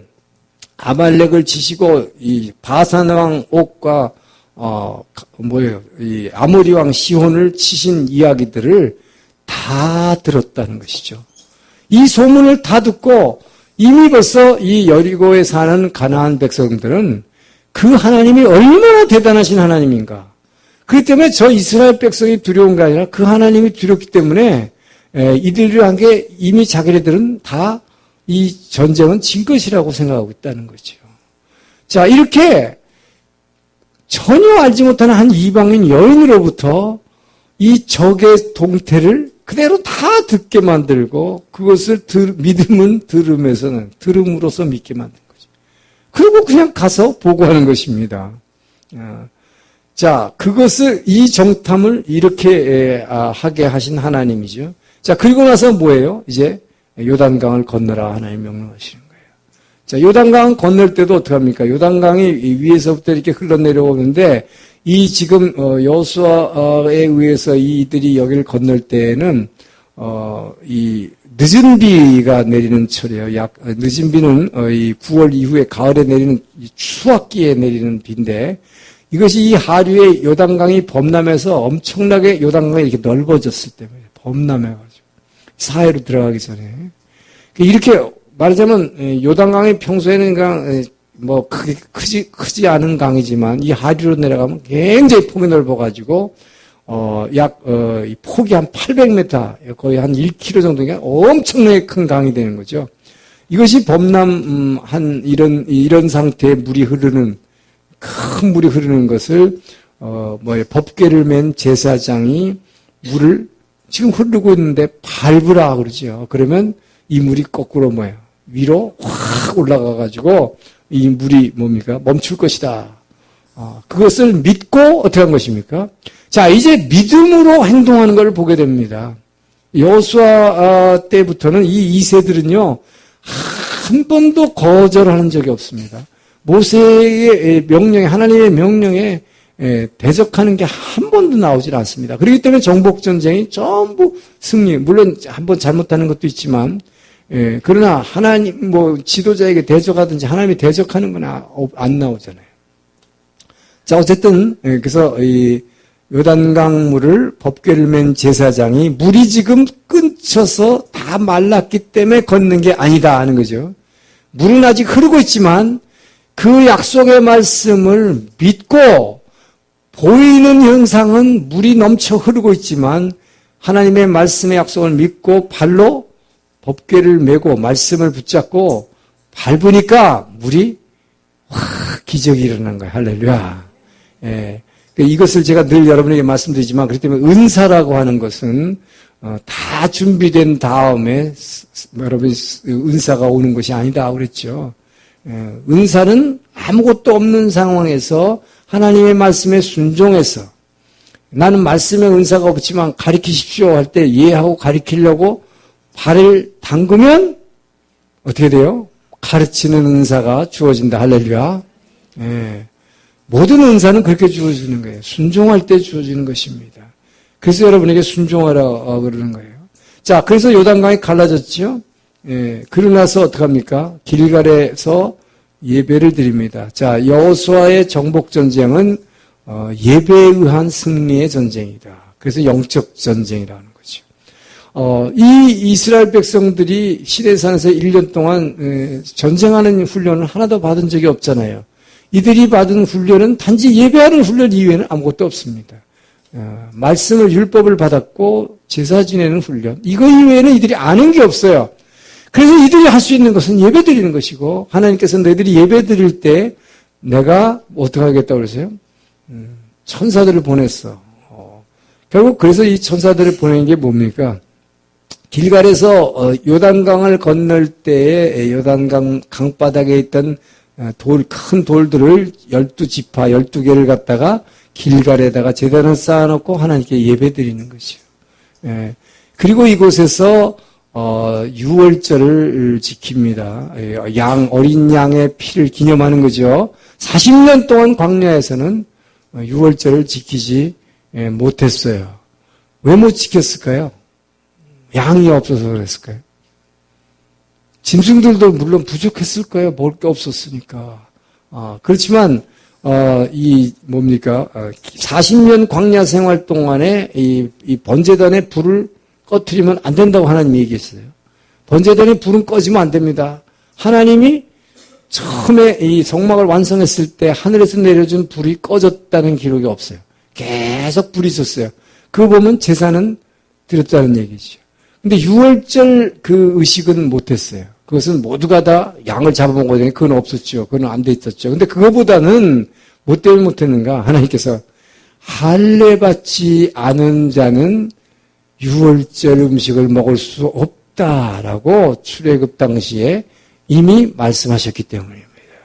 이게 굉장히 중요한 거예요. 예. 그렇기 때문에 이들은 광야에서 태어났기 때문에 광야의 그 험한 여정에서 할례를 할 수 있는 환경이 되지 않았어요. 그 그 더운, 그 무더운 환경 가운데서 할 수가 없었죠. 할례를. 그렇기 때문에 이제 뭡니까? 이 길갈에서 할례를 하는 거죠. 그리고 6월절을 먹게 됩니다. 할례를 하고 나서. 근데 그 할례라는 것을 제가 성경에 이렇게 써놨지만 이 할례라는 의식이 대단한 믿음의 표현이다 하는 것이죠. 이제 여리고성을 점령해야 되는데 여리고성이라는 것은 굉장히 큰 성이요 견고한 성인데 이 성 앞에서 이들이 할례를 한다 하는 이 자체가 뭐죠?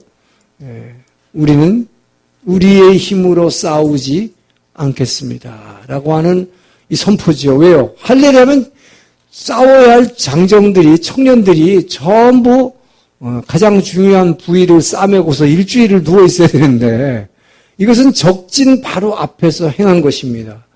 이것은 엄청난 믿음의 사람 아니면 여호수아 같은 사람이 아니면 할 수 없는 거예요. 만약에 어떤 세상의 장군이 사령관이었다면 미쳤다고 그랬을 거예요. 지금 적 바로 앞에서 할례를 한다고? 이건 인간의 생각으로 말이 안 되는 거예요. 그럴 때 적이 쳐들어오면 뭐 한 1,000명만 와도 이거 다 죽여버릴 수 있죠. 왜요? 바로 이스라엘 백성들이 언제 그거 써먹었어요? 세겜에서 한번 써먹었잖아요. 세겜 족속들 보러 할례 받으라고 해놓고 가서 2명 레위와 시므온이 다 죽여버렸잖아요. 가서.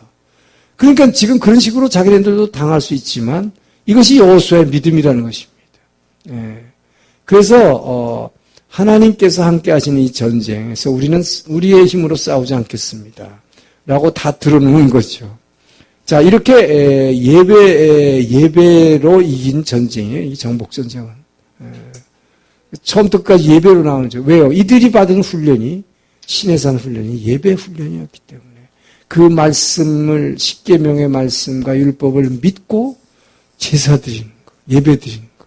자, 그거 하라고 이 땅에 집어넣은 거잖아요. 이 세상 모든 민족에게 그거를 가리키라고. 이 세상 어느 민족도 하나님의 이 율법을 받은 민족이 없고 이렇게 제사드려서 예배하는 민족이 없습니다.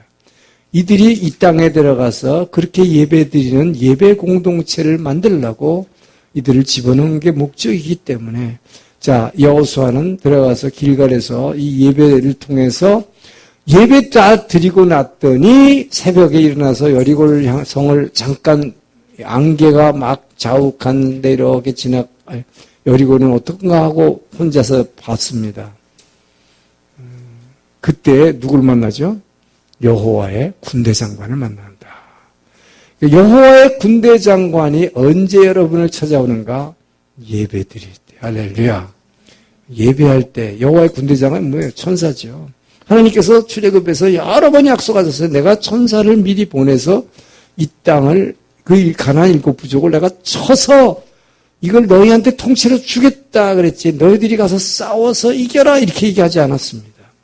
그러니까 여호수아는 그걸 믿은 거지요. 그랬을 때 바로 예배 드리고 나니까 이제 할례가 끝났고 6월절 행사까지 다 하고 나니까 그 새벽에 여호와의 군대 장관을 만나게 되죠. 자, 그래서 이 여호와의 군대 장관이 결국은 뭐예요? 너희들은 뭐 하라고 그럽니까? 7바퀴 빙빙 돌기만 하라고 그러잖아요. 그 이스라엘 백성은 너희들은 말도 하지 말고 잠잠해라. 왜요? 이스라엘 백성이 40년 동안 걸으면서 뭐 했어요? 옆에 있는 사람하고 막 불평해. 이건 또 뭐냐? 왜 또 걸어야 되냐? 이렇게 할 때마다 혼났잖아요. 그러니까 이제 진짜 중요한 이 정복전쟁 앞에서 너희들은 입을 다물라. 잠잠하라. 나팔만 불러서 앞에서 제사장들이 양각 나팔을 7바퀴 돌았을 때 어느 날 7바퀴 돌았을 때 마지막 확 무너졌어요. 이 무너진 거는 그러니까 저절로 확 무너진 게 아니라 누가 무너뜨린 것입니까? 여호와의 군대 장관. 여호와의 군대 장관. 이 천사가 하는 일이다 말이에요. 그러니까 이 영적 전쟁에서 우리가 왜 예배하고 기도해야 하는가? 천사를 부리는 것이다 하는 것이. 이것은 이미 그렇기 때문에 여호수아의 정복 전쟁에서 이 예배를 통한 이 천사의 이 뭡니까 정복 능력은 출애굽기에서 여러 번 약속하셨고 그 약속을 실제로 지금 여호수아는 그 믿음으로 이루어가고 있는 과정을 보는 것입니다. 자, 그래서 여리고성을 무너뜨린 다음에 그 다음에 뭐예요? 우리가 잘 아는 이 작은 아이성을 공격할 때는 다시 또 그러니까 하나님은 참 우리에게 참 친절하세요. 큰 전쟁에서 이겼으니까 여기까지 아이성은 정말 어린 아이같이 쬐끄만 성, 인구가 3,000명밖에 안 되는. 그러니까 뭐 한 1,000명, 2,000명만 보내면 이건 금세 점령할 수 있습니다. 인간의 생각으로 했더니 뭐예요? 보기 좋게 패배한 거죠. 그래서 아이성에서 패배했을 때 하나님이 깨닫게 하신 것이 아간의 범죄라는 것이요. 자, 여기서 우리가 알아야 되는 게 여기 정복전쟁에서 헤렘이라는 게 나옵니다. 헤렘. 히브리어로 헤렘. 헤렘이라는 건 뭐예요? 이 정복전쟁에서 가나안 부족은 하나도 남기지 말고 다 죽이라는 것입니다. 다 죽여. 그리고 성은 반드시 불태워야 되고, 다만 전리품들은, 그 귀중품은 뺏어서 성전에, 성막에 보관하도록 되어 있어요. 그건 자기가 갖지 않는 것이죠. 이것을 헤렘이라고 합니다. 성전, 거룩한 전쟁에서의 법칙이죠. 자, 그래서 근데 이것을 아간이라는 사람이 귀중품을 갖다가 감췄죠. 금하고 은하고 뭐 해서 금 50세겔, 은 200세겔, 그 다음에 바벨론제, 그 당시엔 바벨론제가 모피인데 바벨론제 밍크 코트였던 것 같은데 그것을 성막에다 드리지 않고 자기가 이 횡령한 것 때문에 그랬다. 자, 그래서 하나님의 작전 명령에 따라서 다시 아이성을 공격해서 이제 점령하는 이야기가 나오죠. 이것이 이제 이 가나안 중부 지방을 먼저 점령하는 이야기입니다. 이 가나안 중부 지방을 탈취하죠. 자, 그 다음에 이어지는 게 남부 동맹군을 격파하는 얘기가 나옵니다. 지금 가나안 중부 전쟁이었고, 자, 남부연합군 전투입니다. 자, 이 남부연합군 전투는 어떻게 시작이 되었는가? 아까 아이성 사건이 있었는데, 자, 이 아이성 이걸 갖다가 자 중부지방에서 이제 아이성을 실패하고 다시 점령했다 그랬어요. 잠깐 요정으로 다시 한번 돌아갑니다. 실패하고 다시 점령했다고 그랬어요, 아이성을. 자, 그리고 나서 하나님께서 하라고 하신 게 있습니다. 참, 명령한 게. 이게 뭐예요? 요 세겜 땅에 가서, 세겜, 동북쪽에 있는 게 에발산.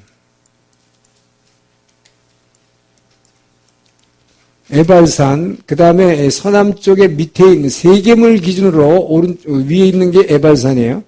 밑쪽에 있는 것이 그리심산입니다. 이 에발산과 그리심산으로 6개 지파씩 분산시킵니다. 그래서 그 산 위에 올라가라고 해놓고 언약 여기서 체결식을 다시 하는 거예요. 자, 이것이 뭘 의미합니까? 이 언약 갱신, 언약을 다시 한번 리뉴얼, 영어로 리뉴얼, 갱신하는 거죠. 그것은 뭡니까? 시내산에서 제1세들은 언약 의식을 체결했어요, 하나님하고. 양의 피를 가지고. 근데 2세들은 이런 걸 한 적이 없습니다. 그렇기 때문에 하나님께서는 이들을 데리고, 이 세겜 땅에 서서, 너는 세겜 땅에 서서 6지파씩 에발산과 그리심산으로 나눠서 올라가서 하나님께서 주신 십계명과 모든 율법을 다 읽으라고 그랬어요. 근데 에발산에 선 6지파는 저주의 말을, 이거 말하자면 여호수아가 저주의 말을 쫙 읊으면 아멘, 아멘 하고, 그리심산에 선 6지파는 축복의 선언을 할 때 아멘, 아멘 하게 했어요. 그래서, 여기서, 그리심산은 축복의 지파들이 됐고, 에발산의 6지파는 저주의 이건 역할을 그렇게 하라는 거예요. 뭐 그들이 저주받은 건 아니에요. 이런 식으로, 말하자면, 이 세겜 땅의 가운데 서 있는 여호수아가 이 축복과 저주의 선언 의식을 여기서 합니다. 이건 뭘 하는 거예요? 그러니까 지금 의식은 지난번에 시내산상하고 좀 달라요. 다르지만 내용은 똑같다는 것입니다. 뭡니까?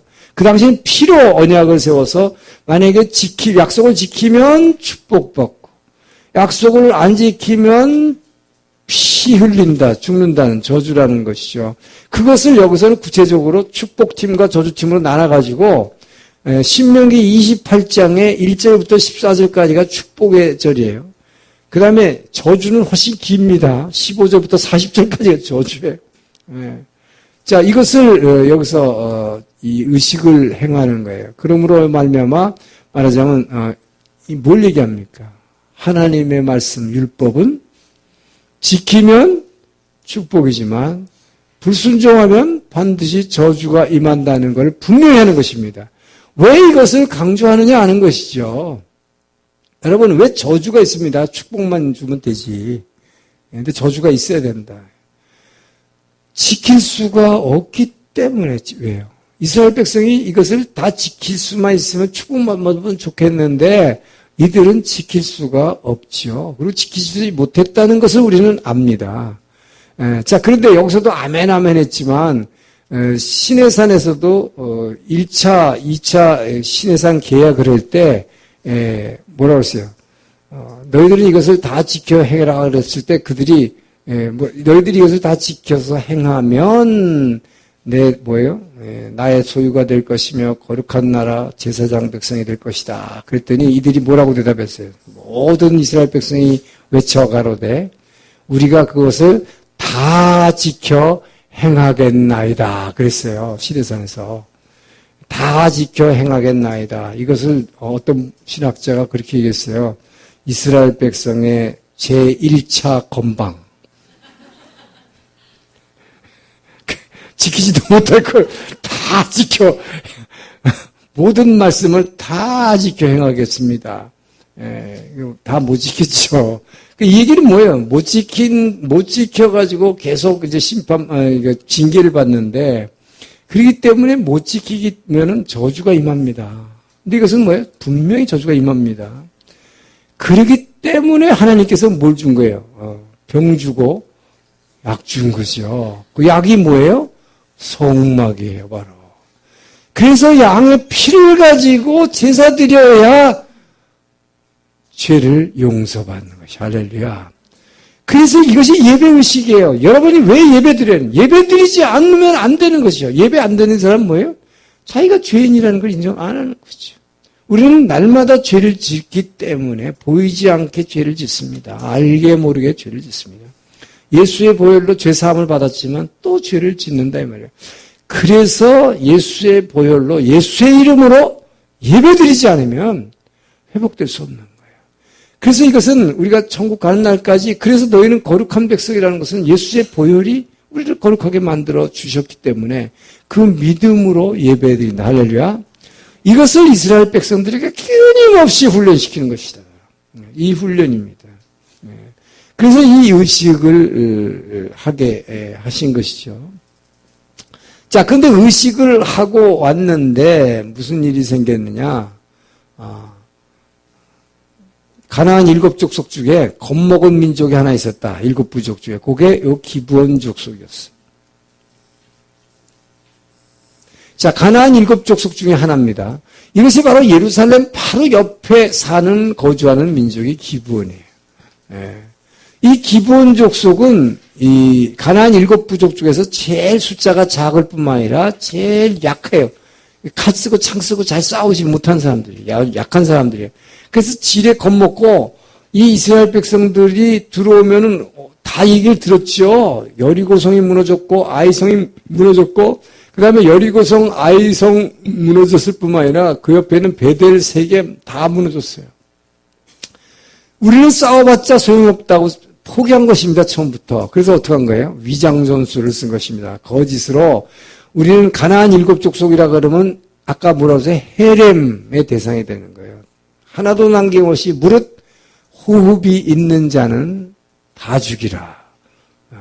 이겁니다. 그렇기 때문에 다 죽어야 돼요, 자기네들은.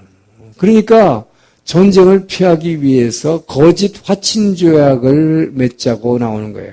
그래서 거짓을 하죠. 이 사람들이 어떻게 합니까? 자기네들은 저 먼 지방에서 일로 들어온 사람처럼 위장을 하고 떡이 곰팡이 난 떡, 그 다음에 이 포도주 이게 주머니, 양 가죽으로 만든 주머니, 이것도 다 구멍 뚫어지고 오래 낡은 거.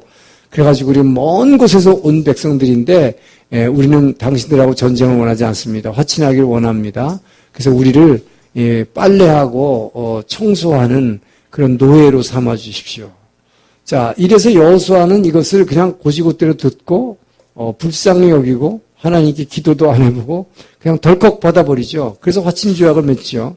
나중에 이것이 들통이 납니다마는 하나님의 이름으로 화친조약을 체결했기 때문에 이것을 돌이킬 수 없게 돼버렸어요.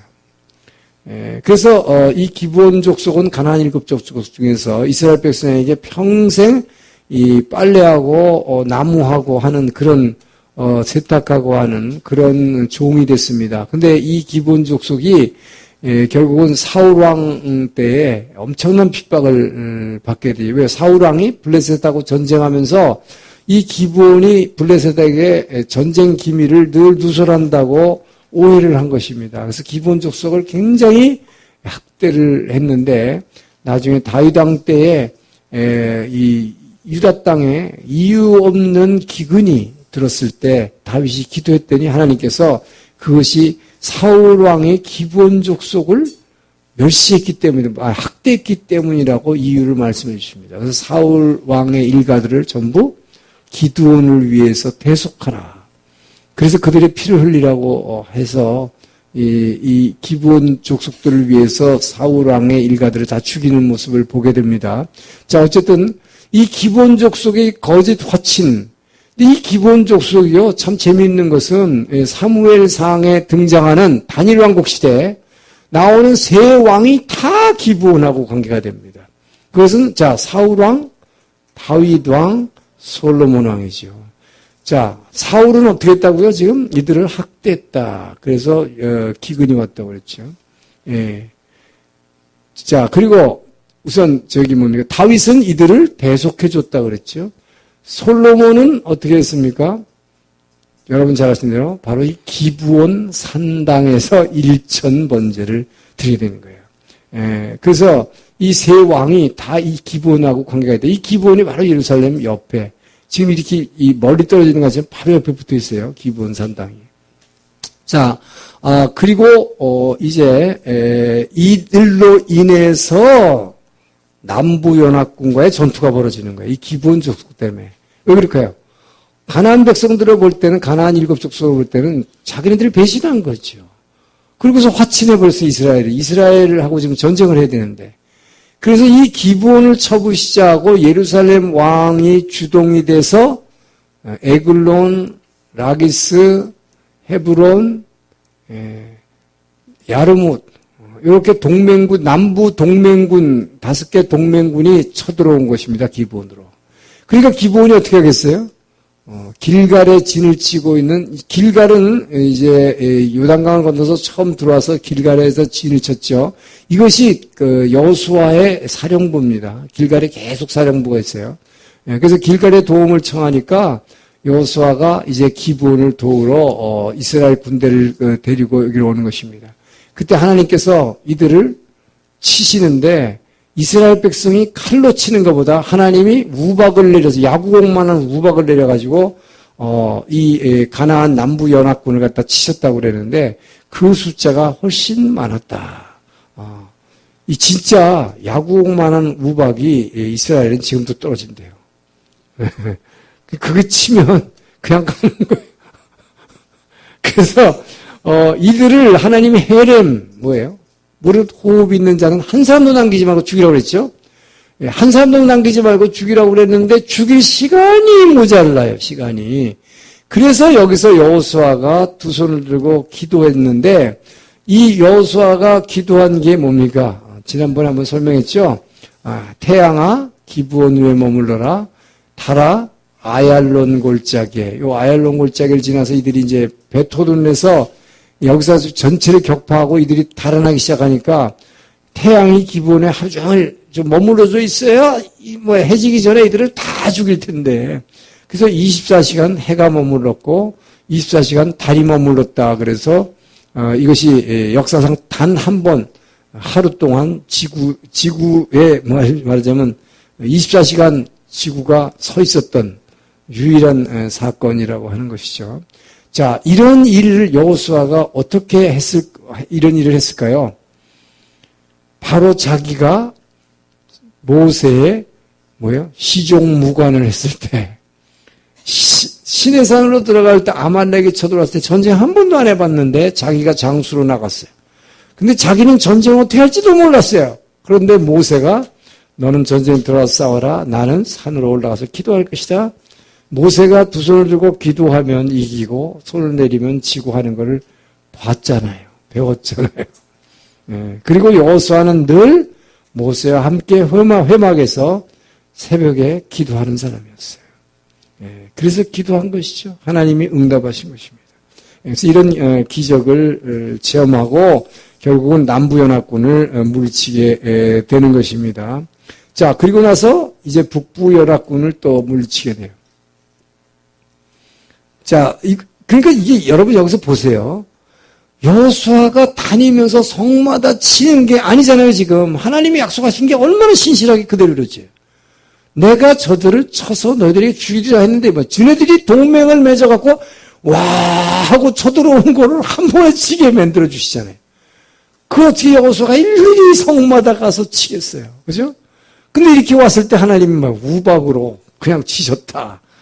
이게 하나님이 하시는 거예요. 할렐루야. 이게 여러분의 이 세상에서의 살아갈 때의 영적 전쟁이에요. 우리는 그 때문에 기도하고 예배함으로 인해서 정말 천사가 싸워주는 거예요. 우린 이 전쟁을 하는 것입니다. 이게 여호수아서가 우리에게 가르쳐주는 거죠. 자, 북부연합군 전투. 북부연합군 전투도 마찬가지예요. 지네들이 모여서 싸움을 걸어옵니다. 그러니까 한 번에 치라고. 얼마나 편해요. 그러니까.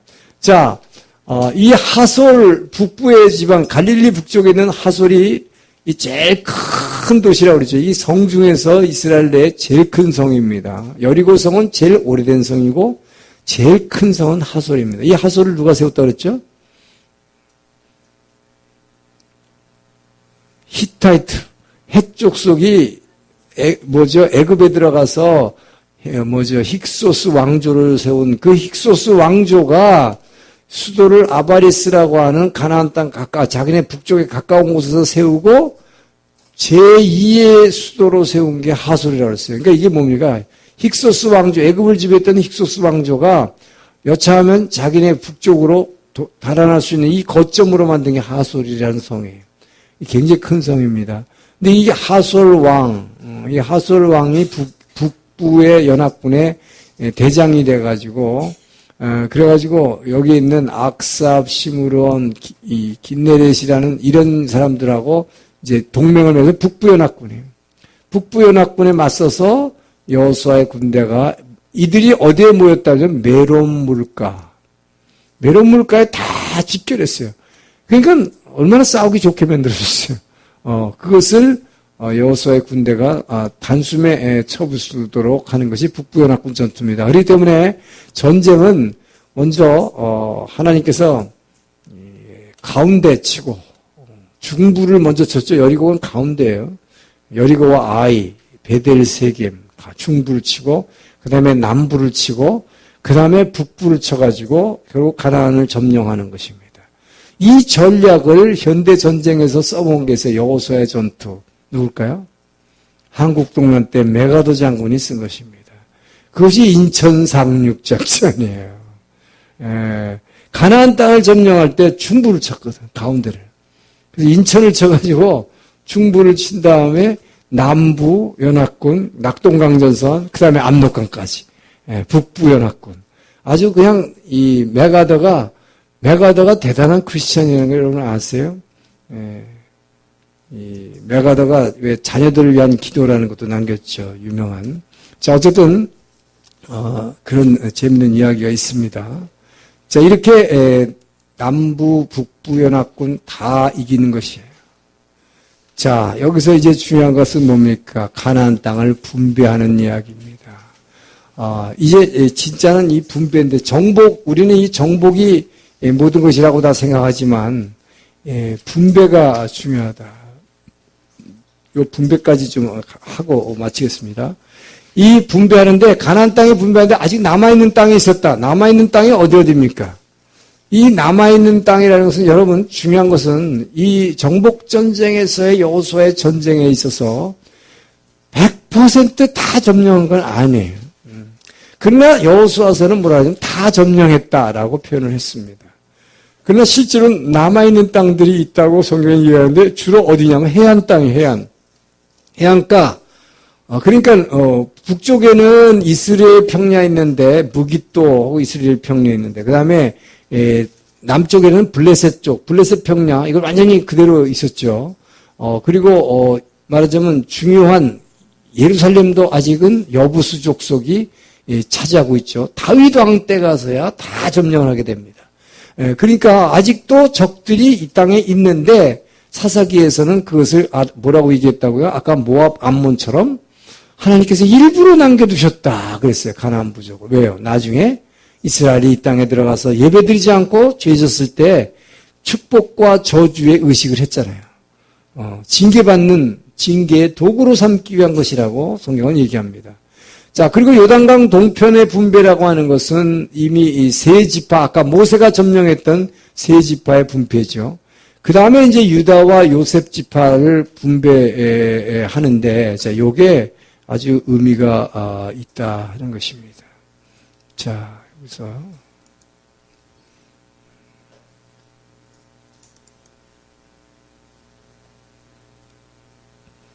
자, 이걸 보겠어요.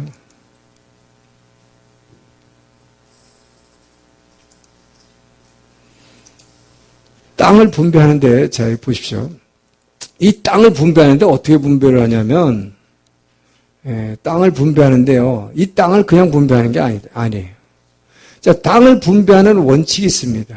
원칙이 있는데, 자, 제일 중요한 것은 우선, 제일 먼저 지금 유다 지파와 에브라임 지파, 여기 에브라임이라고 써요. 이거 잘못됐어요. 이거 베냐민입니다. 이거 잘못됐어요. 베냐민이에요.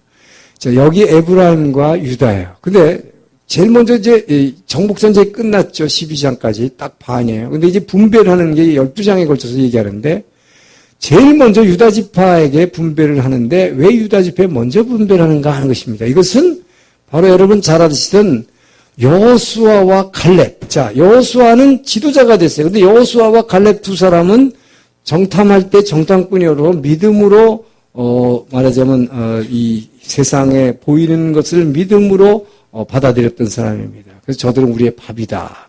자, 그 믿음의 사람 여호수아와 갈렙인데요. 여호수아는 여러분 여호수아와 갈렙 두 사람만 들어간다 그랬죠. 1세 중에서.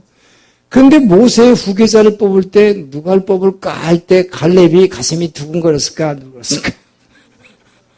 두근거렸을 거예요. 왜요? 둘 중에 하나입니다. 그런데 왜 하나님이 말씀하셨으니까 여호수아와 갈렙 이외에는 아무도 들어가지 못할 것이다. 그런데 재밌는 것은요. 여기서 지금 땅을 분배할 때 여호수아서의 기록을 보니까 그 당시에 나이가 나와요. 아주 재밌더라고요. 내가 가데스 바네아에서 정탐을 할 때 나의 나이 40세였습니다. 그래요. 그런데 갈렙이 40세. 갈렙은 그 당시 40세는 청년이에요. 40세 자기는. 그런데 여호수아는 늙고 나이가 들었다. 그런데 약 15, 16살 차이로 봅니다. 그러면 몇 살쯤 될까요? 여호수아는 한 55, 6세쯤 됐어요. 자, 그리고 나서 지금 몇 년이 지난 겁니까? 40년 후예요. 그러니까 지금 뭐예요? 갈렙의 나이 79세. 80세가 아니에요. 39년 정도 지났을 때예요. 그렇지. 79년, 그게 아니라, 지금은, 그게 아니라, 79세, 말하자면 이제 30년 지난 후에 이 지도자를 뽑을 때 나이를 얘기하는 거예요. 79세. 그러면 여호수아는 몇 살이에요? 아니죠. 80이면 한 95, 6세쯤 됐죠. 95, 6세 됐어요. 그렇게 지도자가 된 거예요. 자, 어쨌든 여호수아가 지도자를 뽑혔어요. 근데 갈렙은 참 훌륭한 게 뭡니까? 자기의 사실 어떻게 보면 라이벌이죠. 그런데 한마디도 불평 안 하고 순종하고 지금까지 정복전쟁을 잘 치렀습니다. 절대 뛰어나지 않았습니다. 나서지도 않았습니다. 자, 그런데 한번 딱 나섰어요, 지금. 뭐 할 때? 분배를 제일 먼저 요구하고 나온 게 갈렙이다 하는 것입니다. 갈렙이 근데 그 분배를 요구하고 나오는데 좋은 땅을 달라 그랬으면 교만한 자지요. 내가 이래도 이렇게 공로자인데 그게 아니라 뭐예요? 제일 척박한 헤브론을 달라. 이 산지를 내게 주소서. 이거죠. 이스라엘 백성들이 겁을 먹어가지고 헤브론을 아무도 공격을 못하는 거예요. 그리고 가만히 있는 거에 다들 겁먹어서 저거를 내게 주십시오. 이때 나이 85세라고 되어 있습니다. 여호수아서에. 그러니까 이걸 보니까 정복전쟁이 몇 년 걸렸다? 6년 걸렸다 하는 걸 알 수가 있어요. 여호수아가 지도자로 될 때 자기 나이가 그 당시 79세인데 지금 85세라는 거 보니까 6년 걸렸어요. 그러니까 갈렙을 통해서 지금 정복전쟁의 횟수가 나와요. 자, 6년 전쟁을 끝내고 지금 이 땅을 분배를 해달라고 합니다. 땅을 분배해달라는 것은 지금 뭡니까? 아무도 헤브론을 치려고 생각조차도 안 하니까 저 산지를 내게 주소서. 자, 그래서 하나님은 이 갈렙에게 이것을 줄 뿐만 아니라 뭡니까? 그 김에 갈렙이 바로 유다 지파더라고요. 이게 중요한 거예요. 하나님께서 이 유다 지파에 속한 갈렙이 그 믿음을 선포하는 것은 굉장히 의미가 있습니다. 왜요? 야곱을 통해 축복할 때 유다의 후손으로 메시아가 올 것을 예언했기 때문에 믿음의 사람이 여기서 나왔다 하는 것이죠. 갈렙이 그 믿음으로 정탐할 때 그 믿음을 선포하는데, 그리고 이 약속의 땅을 분배할 때 제일 먼저 얘기하고 제비뽑기에서 제일 큰 땅을 받는다. 그리고 예루살렘에 있는 땅, 아주 제일 중요한 땅을 받죠. 그리고 중요한 게 뭡니까? 그 다음에 그러니까 떡볶이를 해서 뽑는데, 유다 지파 다음에 누가 뽑기를 할까요? 갈렙 다음에 여호수아입니다. 지도자, 최고 지도자. 그 최고 지도자인 여호수아가 속한 게 에브라임이다. 이 에브라임이 뭘 의미합니까? 에브라임은 요셉의 지파죠. 둘째 아들이죠. 그러나 실제로 야곱이 축복할 때는 장자로서 축복한 것입니다. 자, 이것이 뭘 의미합니까? 하나님은 12지파 중에서 누구를 장자로 짚었습니까? 유다를 장자로 보았습니다. 하나님이 집은 장자예요. 그래서 여기서 메시아가 나올 것을 예언한 것입니다. 야곱이, 이스라엘이라는 이름을 가진 야곱이 장자로 채택한 게 누구예요? 요셉이죠. 요셉. 그 요셉에서 나온 두 아들 지파가 에브라임과 므낫세잖아요.